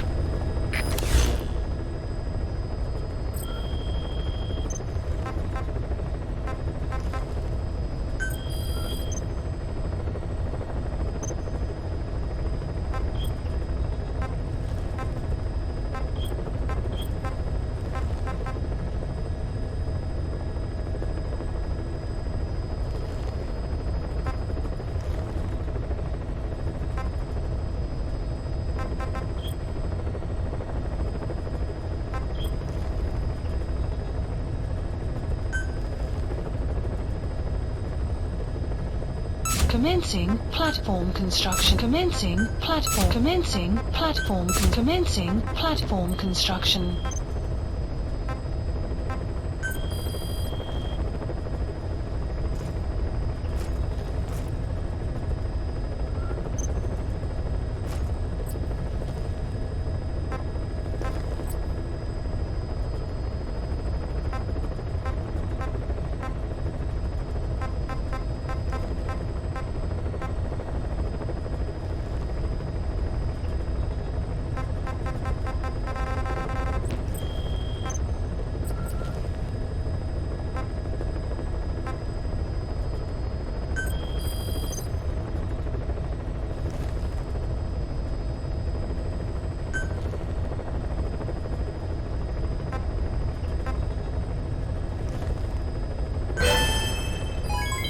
Development project has been added.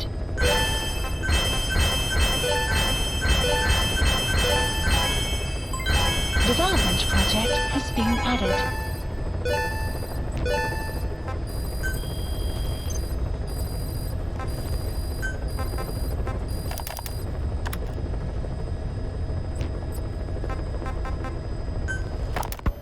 This war, the Kremlin never expected to have this much trouble against the Mujahideen. Afghanistan is a tribal society. Tradition demands that its people stand up to any outsiders who set foot on their land. With the honor of their people at stake, they have everything to fight for. No matter how hard the Soviets hit them, they continue to appear out of nowhere, striking back, then vanishing again. But there's one thing even the Mujahideen fear. Every last one of them. The Soviet gunships. They're highly maneuverable and equipped with massive firepower. Plus, the underside of the fuselage is heavily armored. The Mujahideen can barely scratch them with their small arms. Anyone who hangs around gets mowed down by the gunship's heavy machine guns. This new honeybee weapon that was given to the Hamid fighters, it's no doubt something to help them strike back against the gunships, which makes it a weapon that could change the course of the war. Those guerrilla fighters known as Mujahideen don't actually belong to a single organization. Afghanistan is a multi-ethnic country. You've got the Pashtuns, the Tajiks, Uzbeks, Hazaras, and each of them is split into their own tribes, large and small. Each ethnicity has several rebel organizations that their various tribes gather under. They're united under the banner of jihad, but that doesn't mean they work like a single standing army. Just look at the area around Smasy Fort. A lot of Tajiks used to live there, but they fled after the Soviets started their Scorched Earth campaign. With the area uninhabited, the Hamid fighters, who are Pashtun, decided to move in. The Hamids are based out of the city of Peshawar. We passed through it on the western edge of Pakistan. The Pashtun people have long lived in Afghanistan and western Pakistan. They used to travel back and forth frequently. Then Britain went and established the border that still stands today. The Hamid fighters get generous support from the Pakistani government. The government wants to use them to secure influence over Afghanistan. Their liaison with the Hamids is Inter-Services Intelligence, and behind the ISI, you have the CIA. That's probably how the honeybee ended up in the hands of the Hamid men.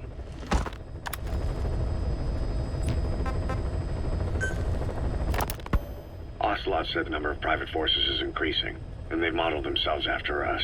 They're a far cry from the likes of us. But why? 9 years ago, we made enemies of the world as a nuclear-equipped force, independent of ideology or state. Yes. Sooner or later, the real UN would have stepped in. So why are they giving these PFs free reign? That's our fault, too. What do you mean? What happened 9 years ago was a real problem for a lot of people. An organization as big as ours, with our facilities, was wiped off the map. Not an easy thing to hide. But if our existence came to light, so would the names of our clients. We had contracts all over, east and west, from superpowers to banana republics, the lot. Our clients denied all association with the likes of us. They had to make sure things didn't blow up on them. But at the same time, they missed us. They really missed us. The demand for armies for hire was as strong as ever. The international community turned a blind eye to what happened to us, despite still needing people who could do our jobs. History couldn't afford to lose us. As soon as we were gone, they needed a replacement. So private forces spread everywhere. And they're all just a phone call away. But still. I know. PFs are totally different from what we envisioned. Nation-states, revolutionaries, terrorists, they have a lot of clients, and Cypher is one of them. Cypher stays anonymous, but I know their work when I see it. In the eyes of those clients, the world's PFs are all just expendable pawns. The clients don't have to worry about losing their own men. Nobody knows they're involved, and PFs are cheap. In short, the world is chewing up soldiers and spitting them out. Even some of the old Mother Base's survivors are still working for PFs. Some guys created their own smaller forces. Others were taken on by emerging PFs. Everybody's gone their separate ways. But none of them are living their dream, because they're not fighting with you. Of course, I tried to headhunt as many of them as I could for Diamond Dogs. It was all a waste of time. They said they weren't interested without you to lead them, but now you're back. And everything's gonna change. We'll unite all private forces under you, transcending nations and economies. What is a nation? Just a patch of dirt. The bonds among us will surpass nations, and that's what'll put the world under our control. We'll establish a new kind of country, redefine the very concept of it. Even Cypher will be below us, an extraterritorial federation of military nations. The United States of Force. Once word of Big Boss's return starts traveling, that'll be our true deterrent against Cypher. In other words, no one will dare to come gunning for you. How do you figure? Cypher lacks a large-scale fighting force. PFs are the perfect tool for them. But those PFs revere you, the legendary Big Boss. If Cypher killed you now, they wouldn't take it lying down.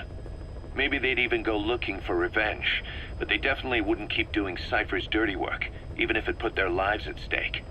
That's why it's no longer a benefit to Cypher to get rid of you. The very fact that you're alive is our greatest defense against Cypher. Nice to know. It'll buy us some time while we get back to full strength. Just keep in mind that what I'm saying is generalizing a lot. In practice, the PFs around the world don't know your face. Just declaring that you're Big Boss won't be enough to convince them. And if they see you as an enemy, they'll come at you with everything they've got. Some hero. That's why you need to bring them back to Mother Base.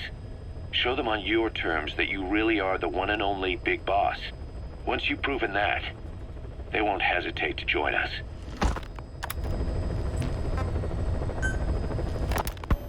Snake, do you remember Amanda? Yeah, I do. Their revolution was a success. Somoza resigned, and Nicaragua has a new government. Amanda's really working hard for her country to be reborn. Good for them. She says she wishes Chico could be there. That revolution was the dream. For Amanda, for Chico, and their father. That chopper was no place for Chico to die. I'd like to at least think history will remember his part in the revolution. When you pick up a gun, there's always a chance you'll die for nothing. He knew that as well as the rest. Now that he's gone, it's up to the rest of us to decide what it was all worth. If we don't, there's nothing to prove that Chico ever lived at all. We're his mark on the world. Amanda told us that Strangelove contacted her after the revolutionaries came to power in Nicaragua. Strangelove, the AI researcher from Mother Base? I remember her. We'd lost touch with her, till Amanda heard from her out of the blue. She told Amanda she wanted to salvage Peace Walker's drive parts or something from the bottom of Lake Nicaragua. Amanda passed the request on to her friends in the new administration. She's a national hero now, after all. So Strangelove got a Soviet military aircraft to transport something to somewhere. But apparently the cargo wasn't big enough to have been Peace Walker itself. So what was it? Who knows? We recovered Peace Walker's nuclear warhead ourselves 9 years ago. What could Strangelove have been after? Amanda said she didn't mention what her reason was or where she was headed. Nicaragua is a socialist state now. And with Amanda vouching for her, the government didn't feel the need to concern itself with the details. All Strangelove told Amanda was that she was going to continue her research, and that the rest was a secret. Right before the attack, Huey was in the control tower to prepare for the inspectors. He was with them when it all went down. The control tower collapsed with the rest of its strut. His body was never recovered. But he was the one who met the inspection party when they arrived. And he was the one who showed the nuclear inspectors to the tower. You remember the way it went. First he recommends we agree to the inspection. Then he gives them the okay without our permission. All the time acting as if he was doing us a favor. On top of that, he even had the guards disarmed that day. It would send the wrong message, he said.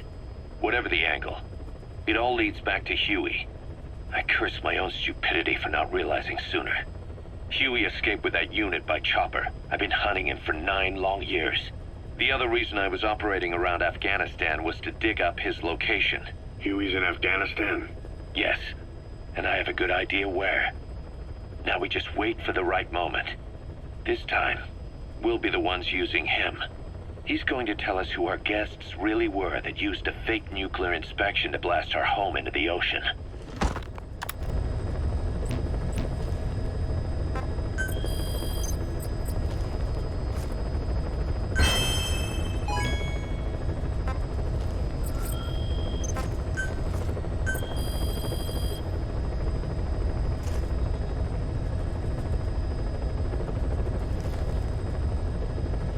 Please specify a project.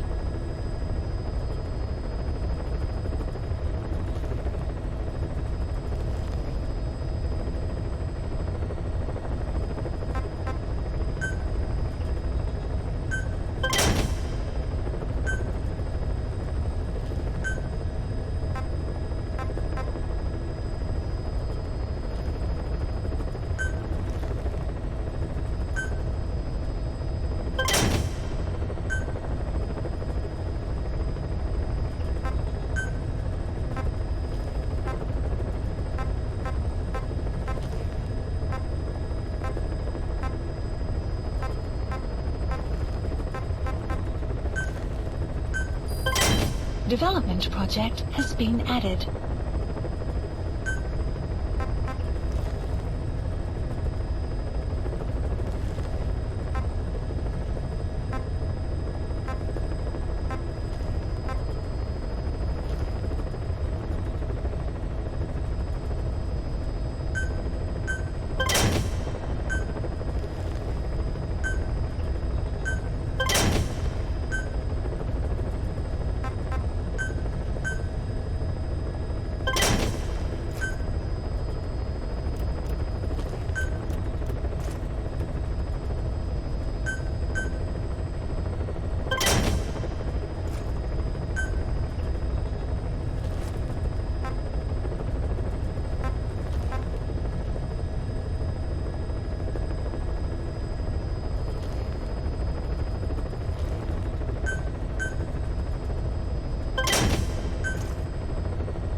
Development project has been added.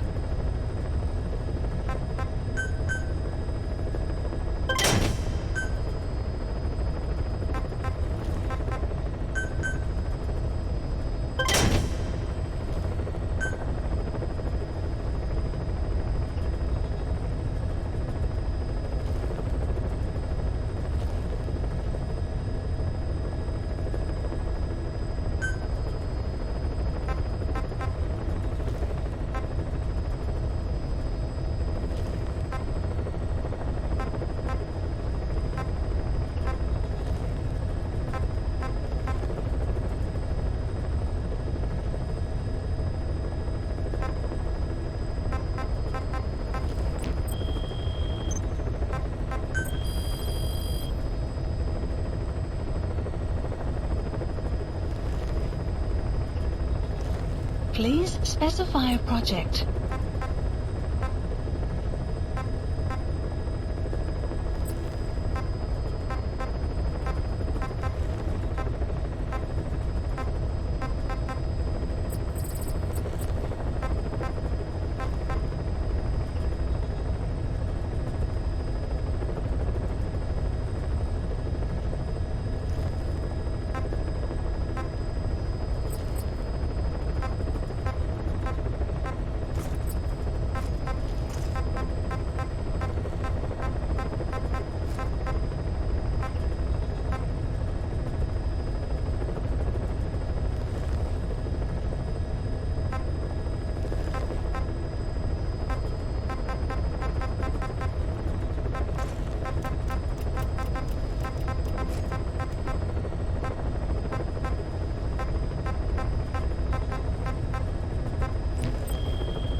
Please select a landing zone.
As requested, we've added an analyzer function to your binoculars.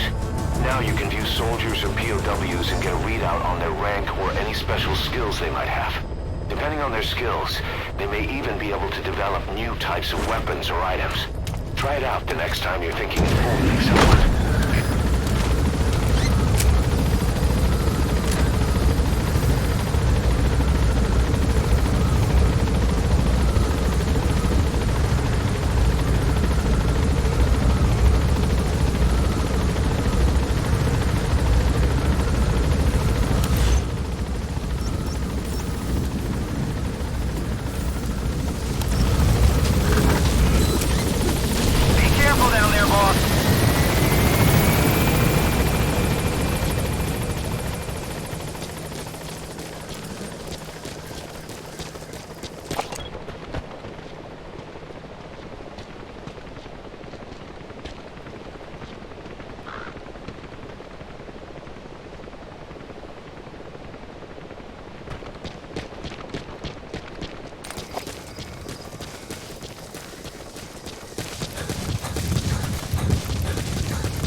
Analysis complete.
security forces must know something about the targets.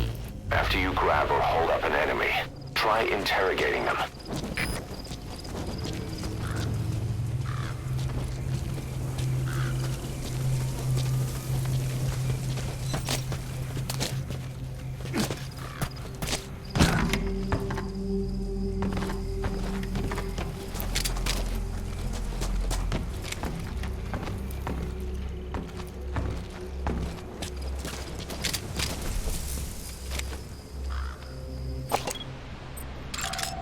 Analysis complete.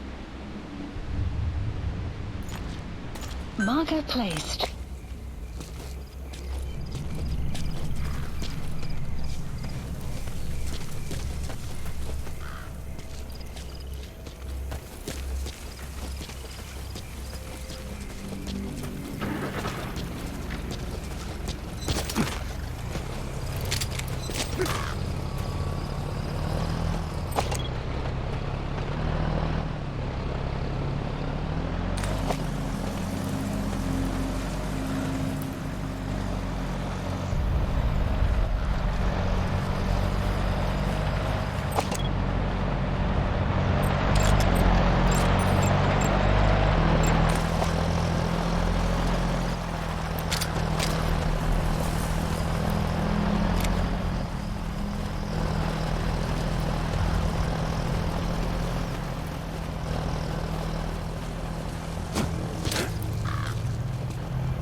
You have arrived at your destination.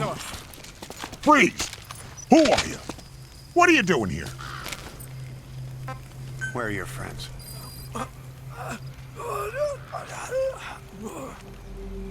Spit it out. The map has been updated.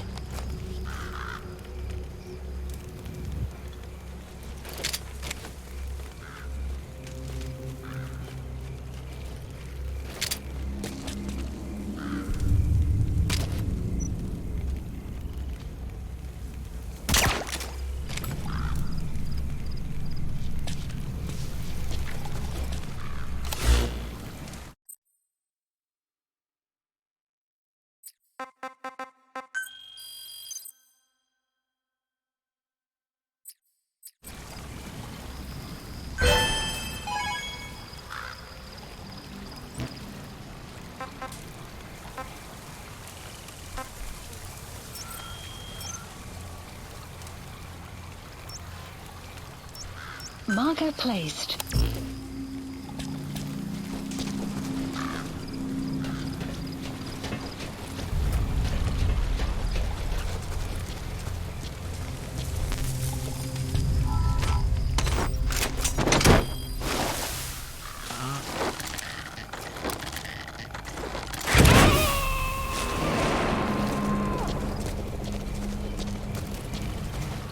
Subject on board. Leave the rest to us.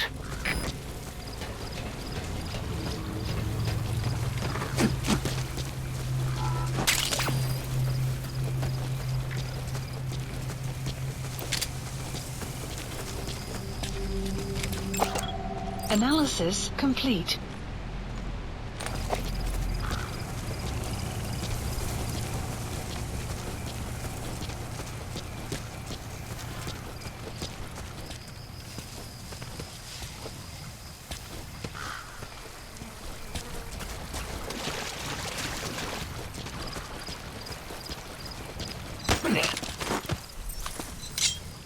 Speak.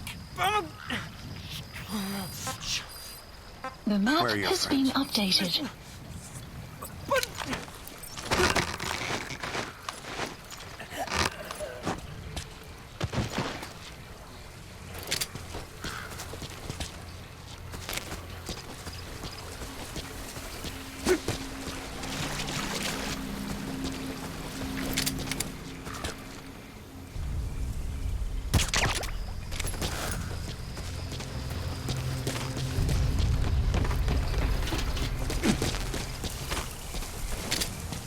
You have arrived at your destination.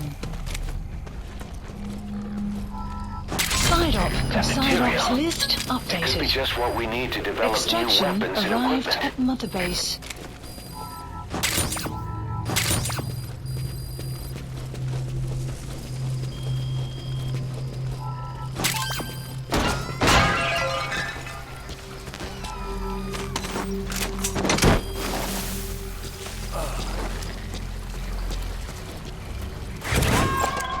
Analysis complete. You gotta extract him.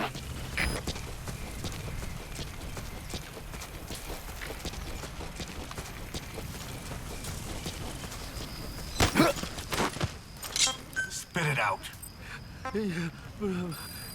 Where are the others? The map has been updated.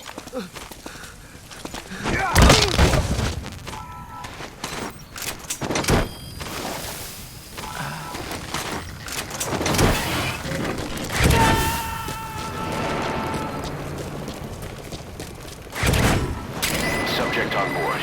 Leave the rest to us.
You gotta extract him.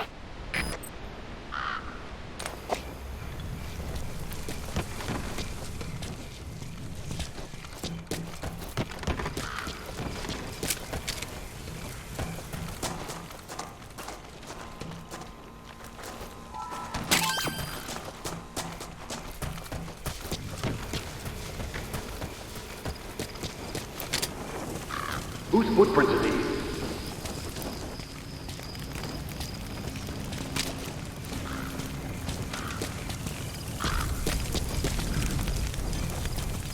What was that noise?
Marker placed. Marker placed.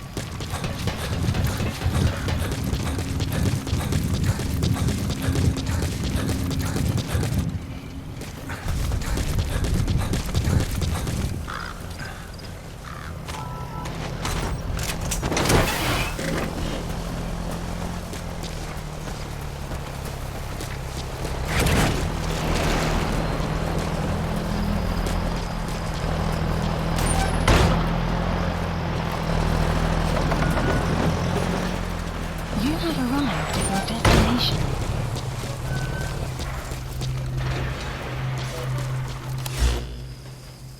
Marker placed. You have arrived at your destination. Analysis complete. Analysis complete.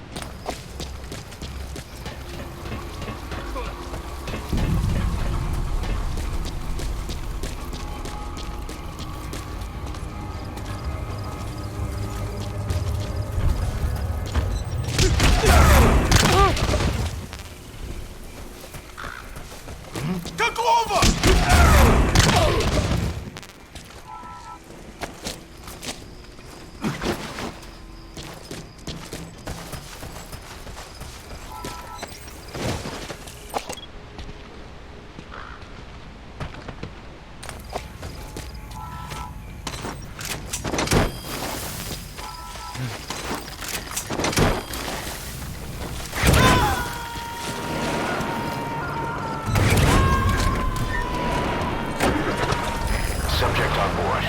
Leave the rest to us.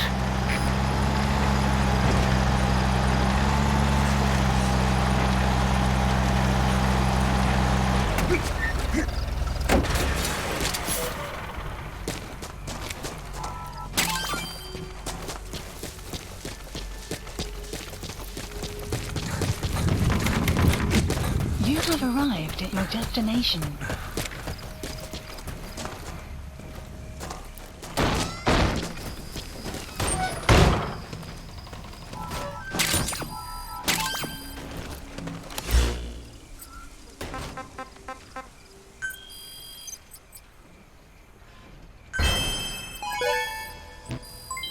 Development project has been added. Please select a landing zone. Support helicopter Roger. requested.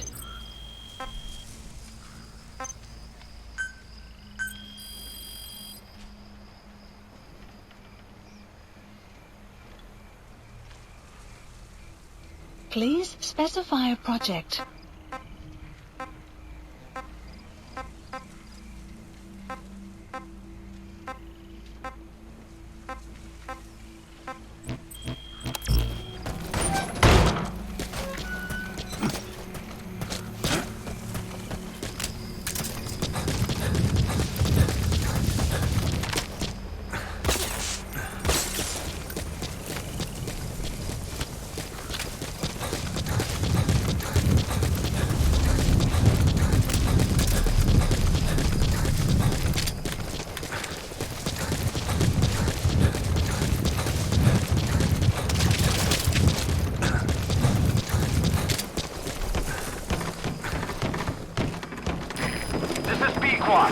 Arriving shortly at LZ.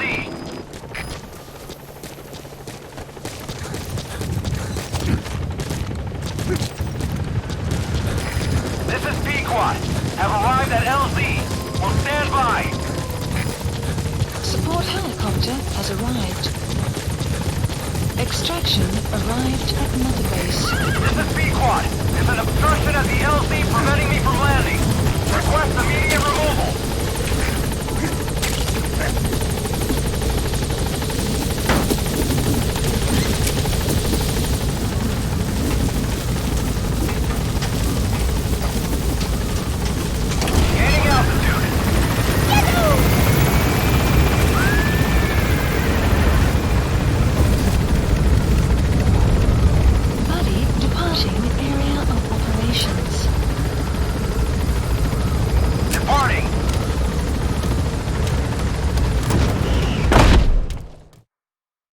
Extraction arrived at Mother Base.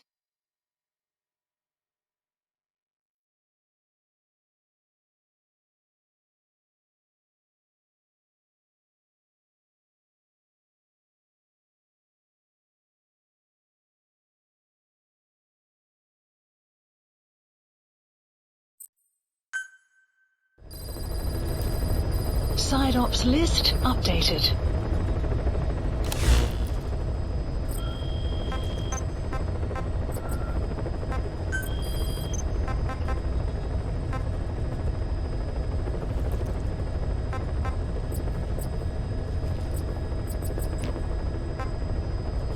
Please select a mission.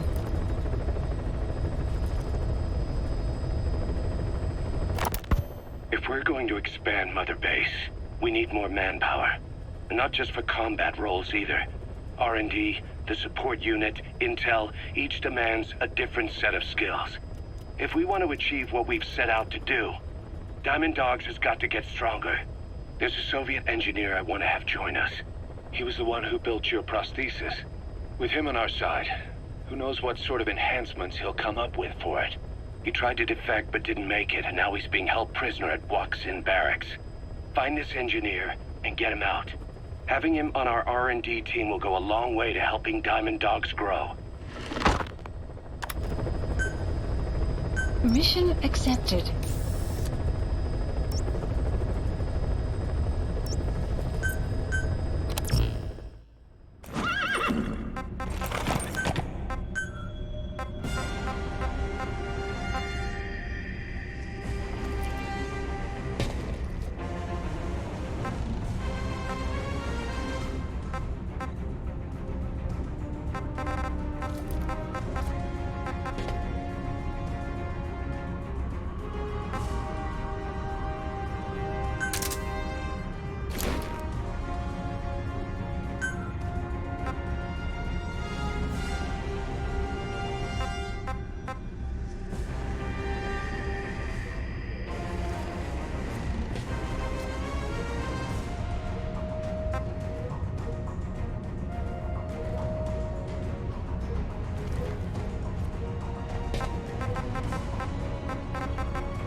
The Soviet engineer is being held prisoner at the Waksin Barracks. You need to find him and get him out. He tried to defect from the base camp up north, but it didn't work out. Now they're holding him at Waksin. He's offered his technical skills to us as long as we can guarantee his safety. You have to extract the target.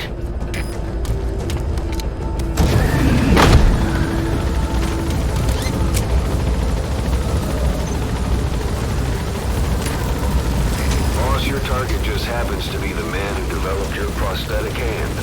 He's the only one capable of maintaining it. If we bring him in, I'm sure he'll be able to modify it in all kinds of ways as well. Be careful down there, boss.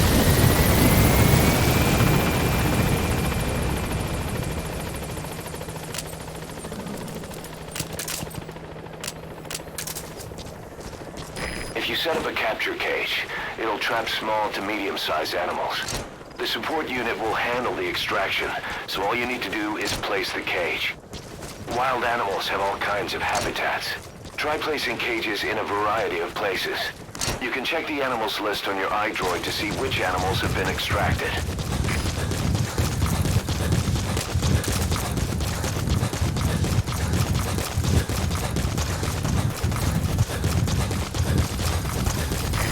Waksin Barracks.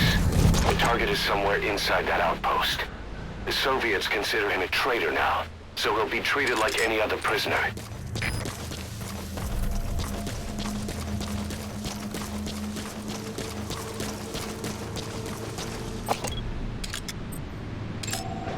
Analysis complete.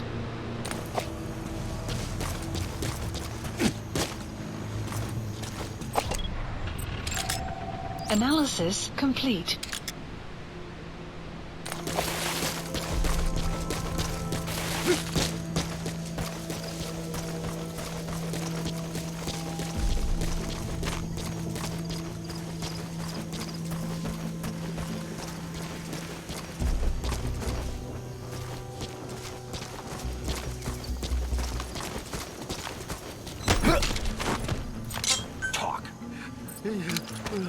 Great. I've updated the info on your iDroid. Take a look.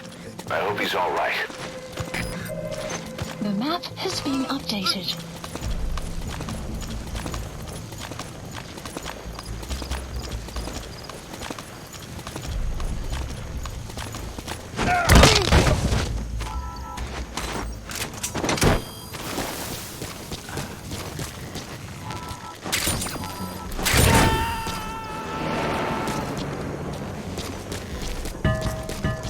Subject on board. Leave the rest to us.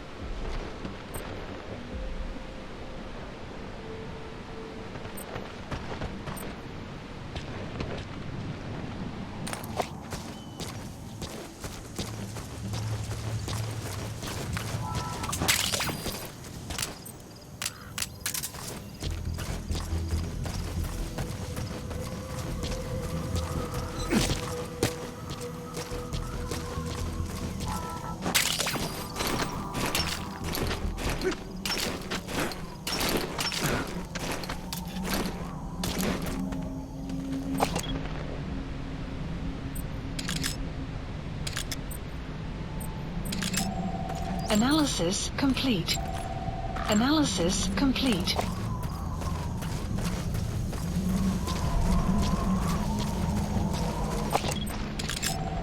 Analysis complete.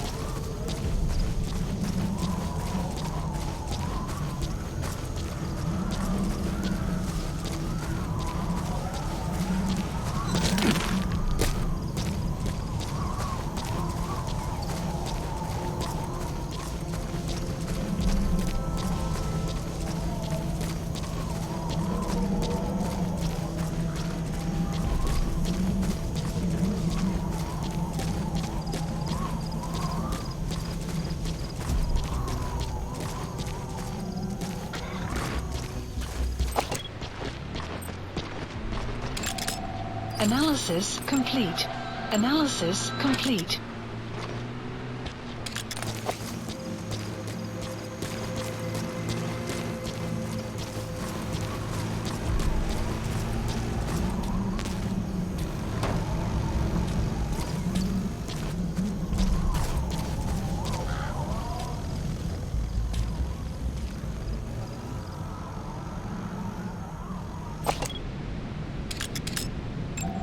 Analysis complete.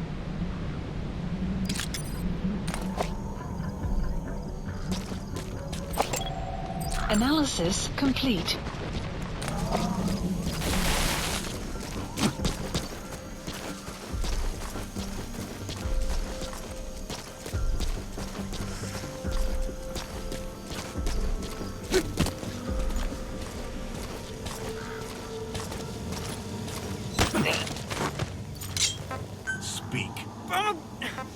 Where are your friends? The map has been updated.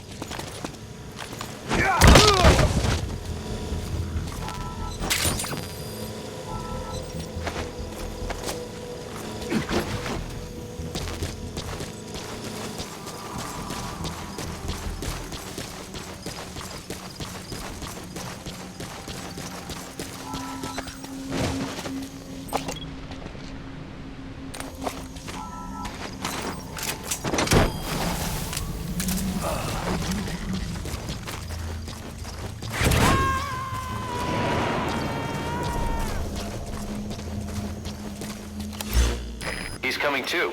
Roger that. Marker placed.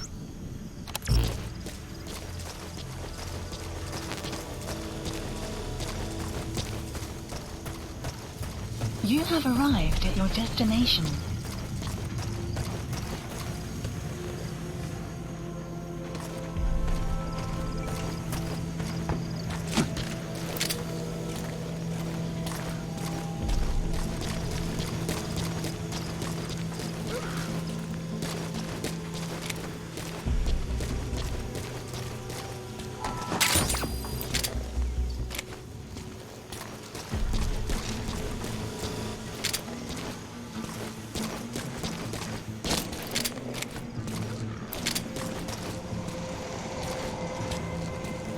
Boss, you've entered a building. Always keep an escape route in mind when you head indoors. If you get surrounded, you'll have nowhere to run.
Dumpster.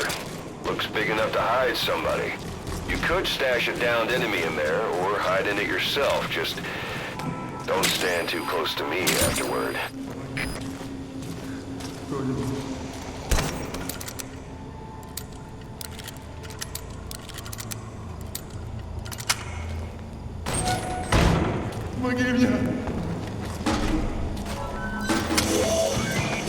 That's the target. Looks like we found him.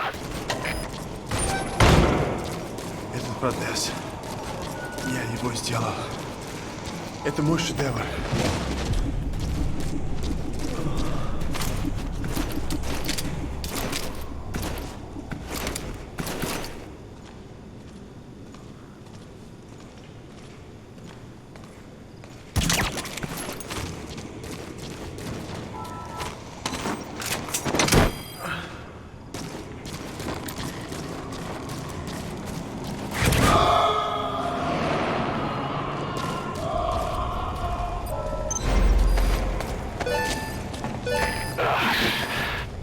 Now that's some lateral Has been thinking. updated.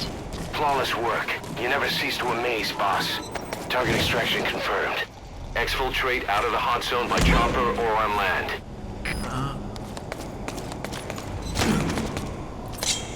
Spit it out. Where are your friends? The map has been updated.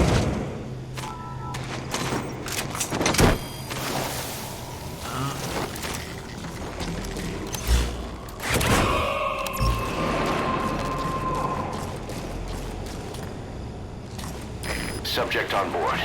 Leave the rest to us.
extract him.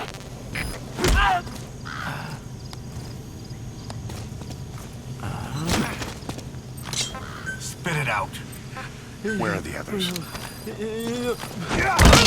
Has been updated.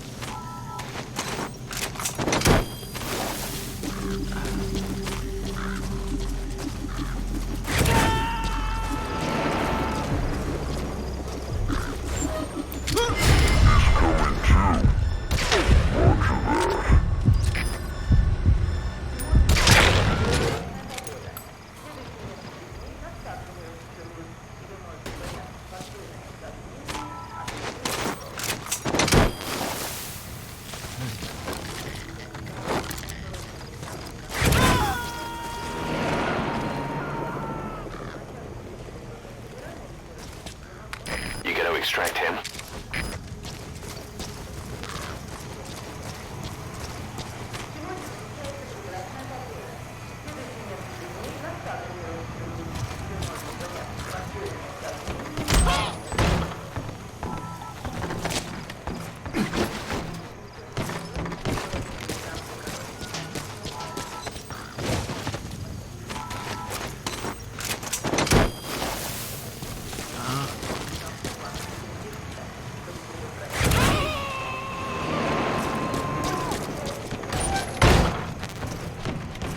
Subject on board.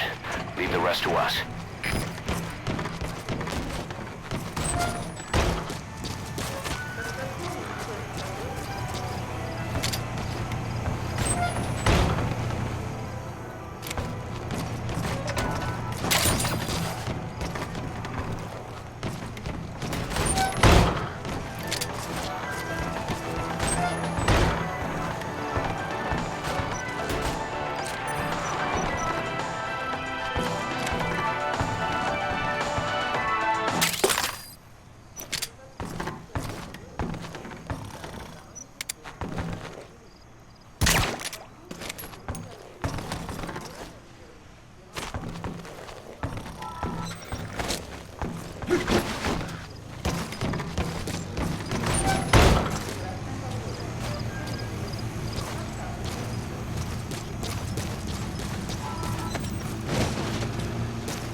Where are your friends?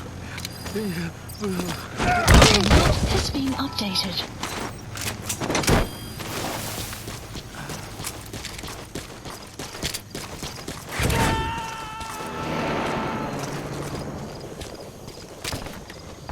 He's coming too. Roger that.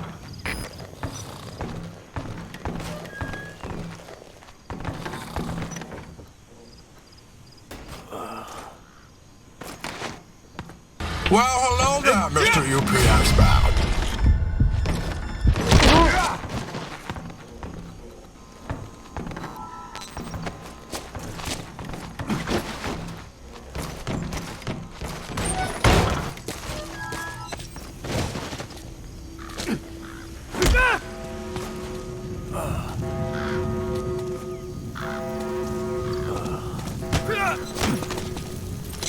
Talk. Where are the others? Has been updated. Plant expansion complete. Marker placed. You have arrived at your destination.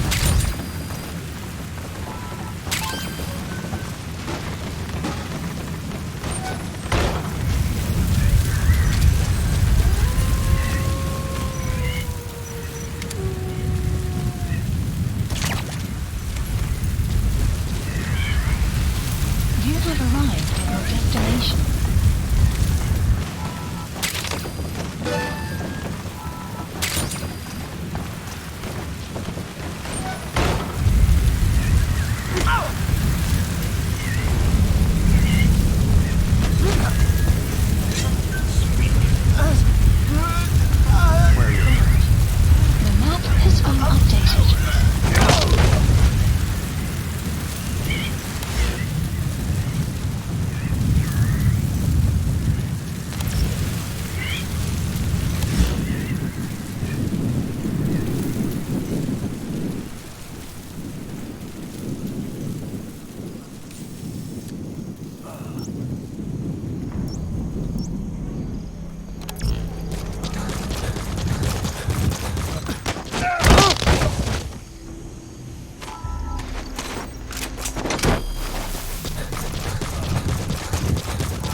subject on board. Leave the rest to us.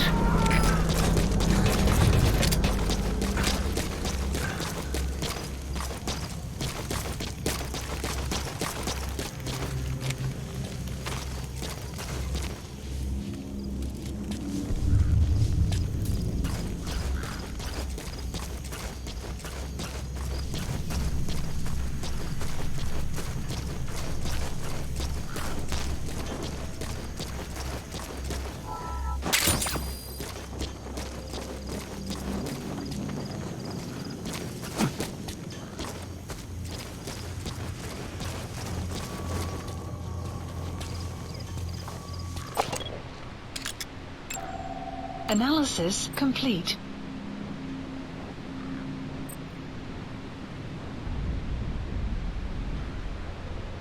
Marker placed.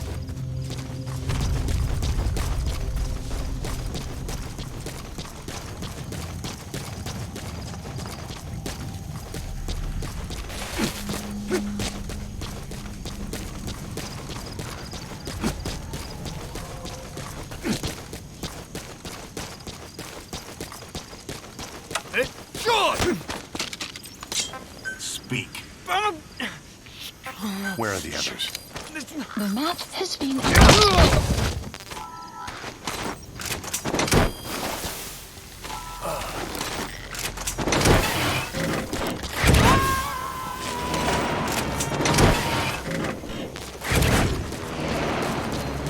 You gonna extract him?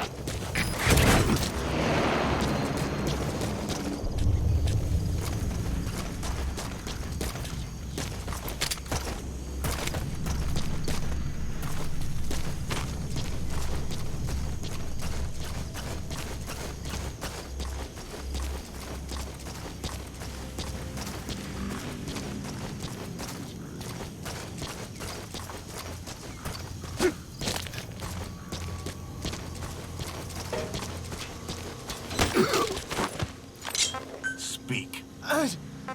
Where are your friends? The map has been updated.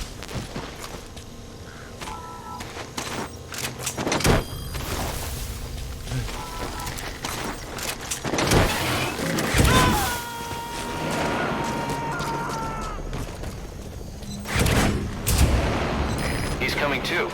Roger that.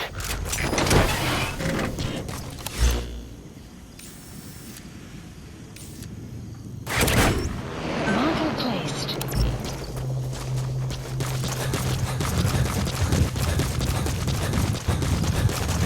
You have arrived at your destination.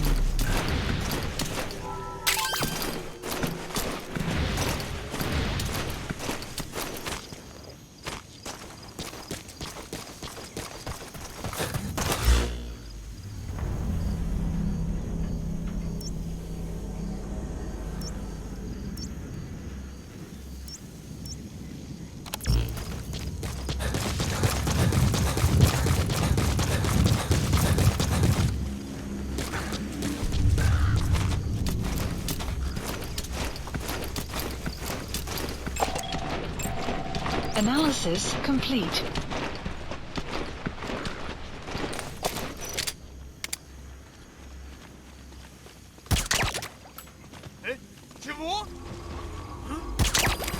Outpost captured.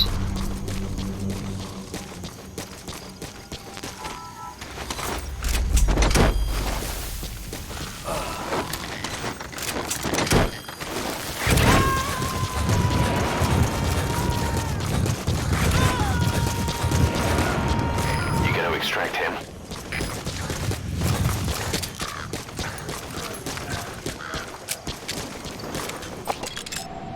Analysis complete. Analysis complete. You have arrived at your destination.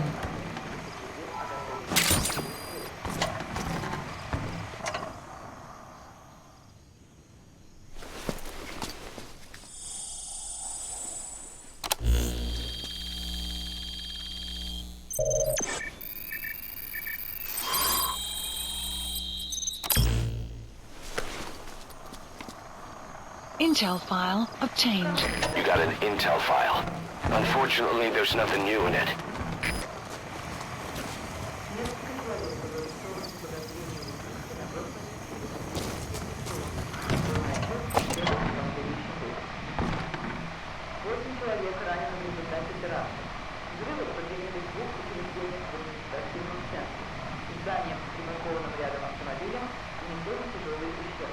And it's getting better, growing stronger.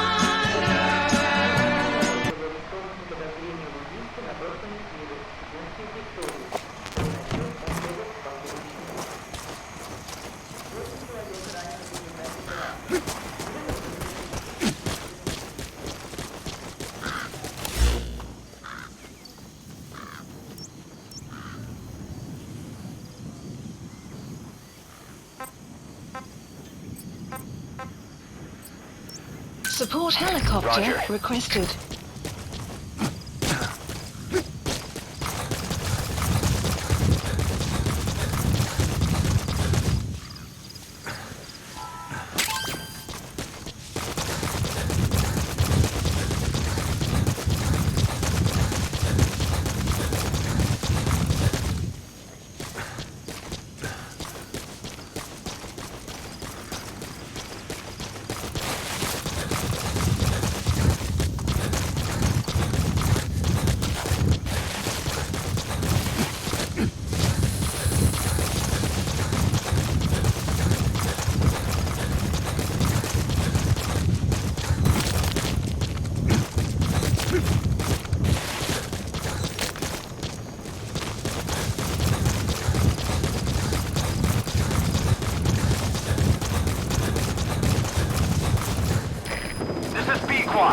Arriving shortly at LZ. Extraction arrived at Mother Base.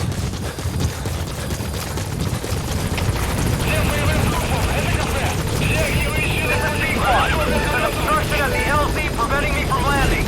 Request immediate removal.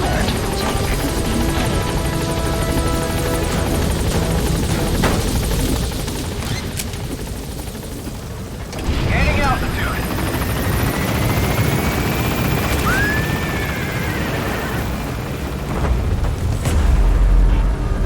Buddy departing area of operations. Departing.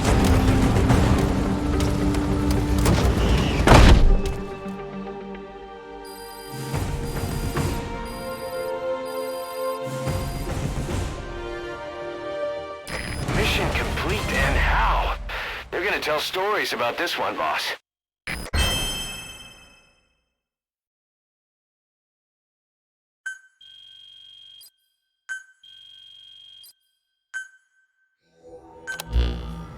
The engineer we rescued has been extremely cooperative. The guys on the R&D team are glad to have him aboard. Thing is, his specialty isn't mechanics, but something called bionics, engineering based on biology. He's already submitted a proposal for modifying your prosthetic arm. If you're interested, go ahead and give the development order.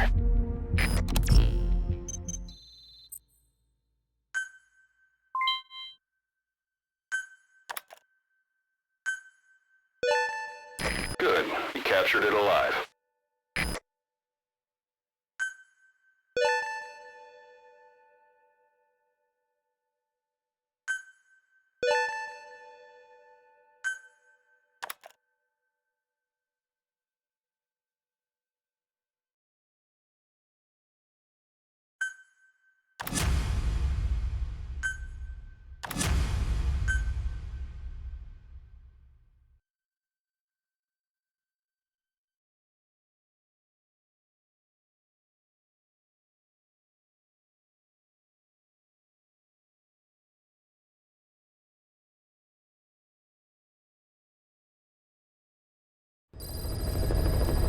Side ops list updated.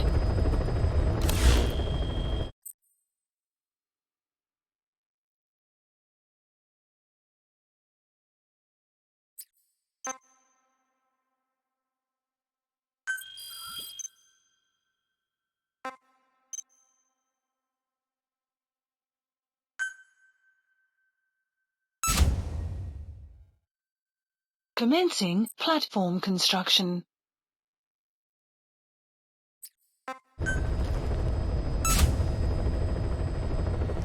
Commencing platform construction. Commencing platform construction.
Select unit. Select unit. Staff assigned.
Please specify a project.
We were lucky to get our hands on that cyborg arm developer.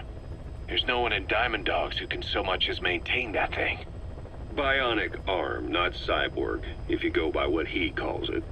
But you're right, the East is light years ahead in bionics. They can even detect through the skin the slight electrical signals from the brain that order muscles to move. The Soviet Union completed their first bionic arm capable of doing that back in the 60s. Although I guess that news didn't really reach the West. No kidding.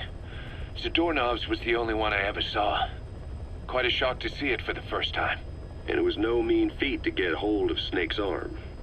I couldn't get one for you at the time, but you know, now... Forget it. I've no intention of relying on bionics. Right now I need to keep the pain fresh in my mind. Well, it's your decision. But don't you find it... inconvenient?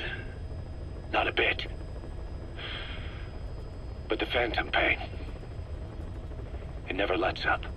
Do you know how many men I saw die that day? There's nothing we can do to bring them back. And you expect me to care about getting a measly arm and leg back? Sorry. But my pain belongs to all our dead comrades. I'll keep living with it for their sake. It'll guide me straight and true until I've gotten them the vengeance they deserve.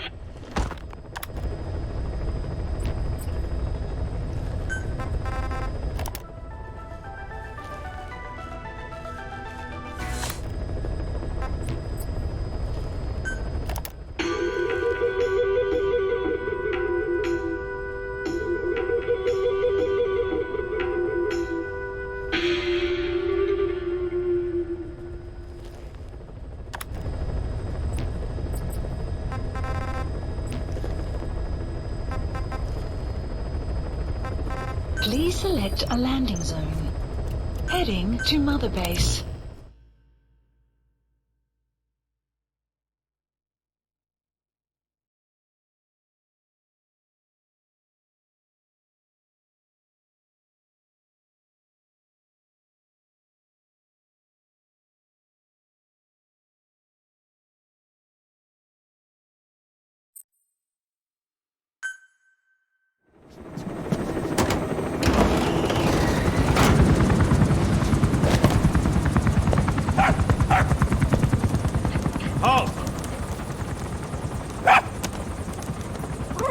See that? Now that's discipline. Following orders like a real diamond dog. Soon he'll be... No! Stay! Stay!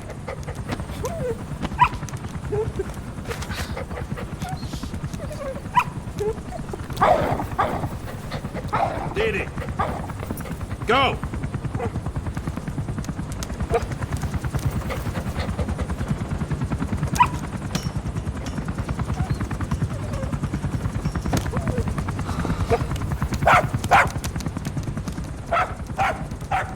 No, maybe not yet. But soon. Soon.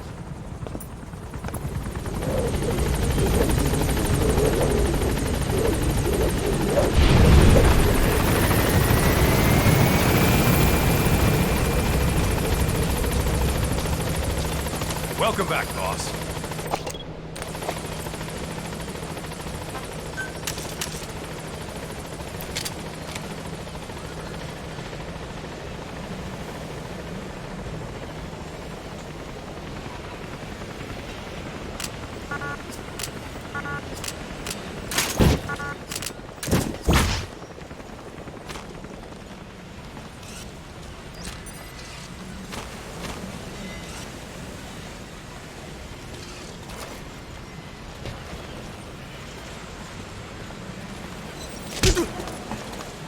Thanks for that, boss.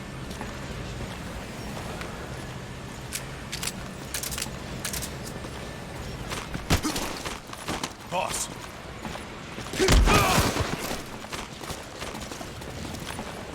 Thanks for that, boss.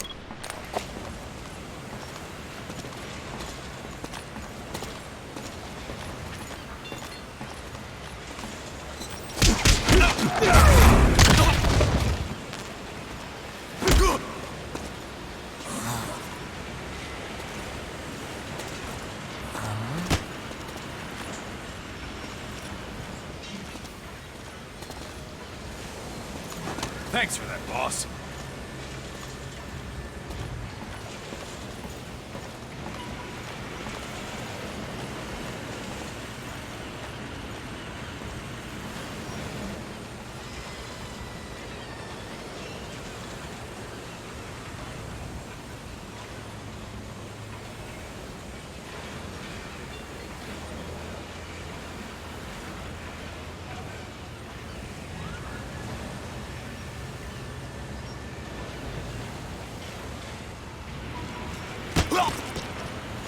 Boss.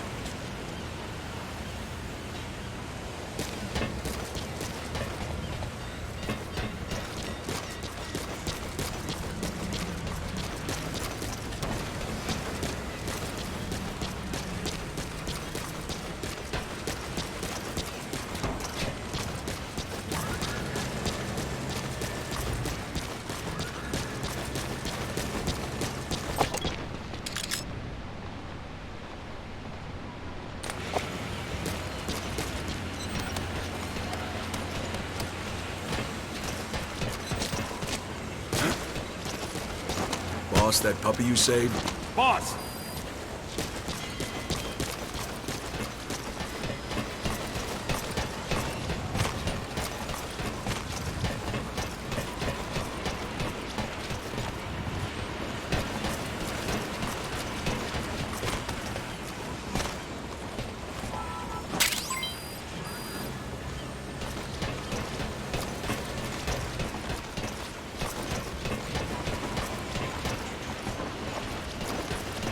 Boss, if you need supplies, we're here for you.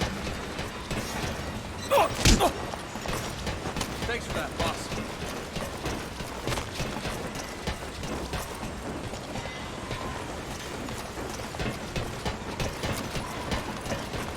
Boss, how can... Talk.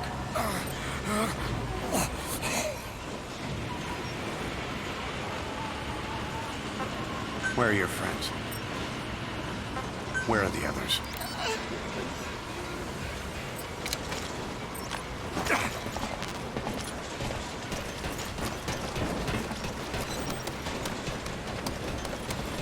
Thank you, boss.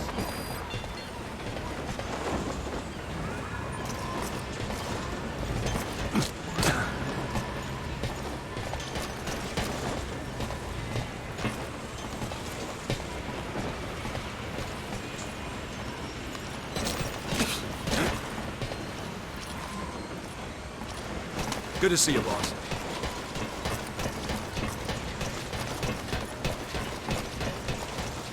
Boss, any chance of expanding the base?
Chain with me, boss. How about it?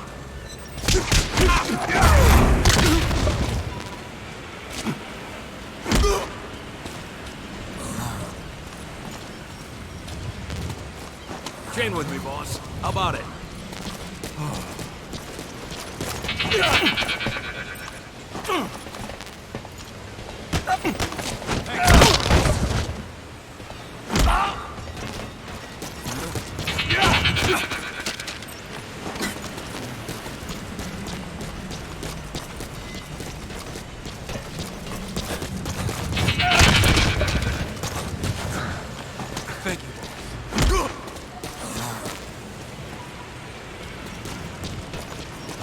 to see you, boss.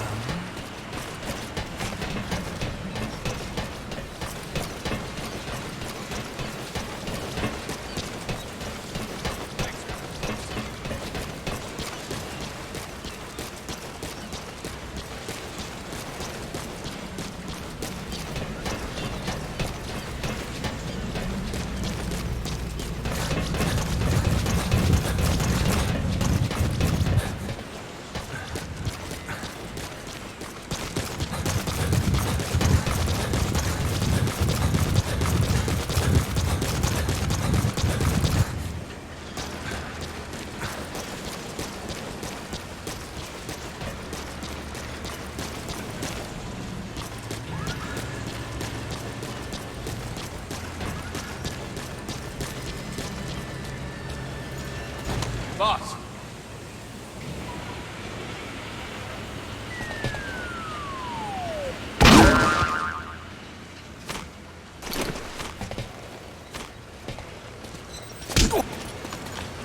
Thanks for that, boss. Thanks for that, boss.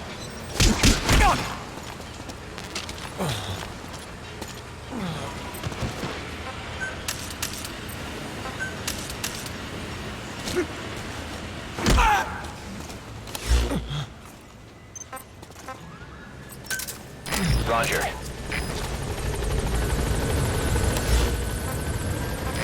This is B-Quad. Arriving shortly at LZ. Thanks for that, boss. Let us know if you need supplies, boss.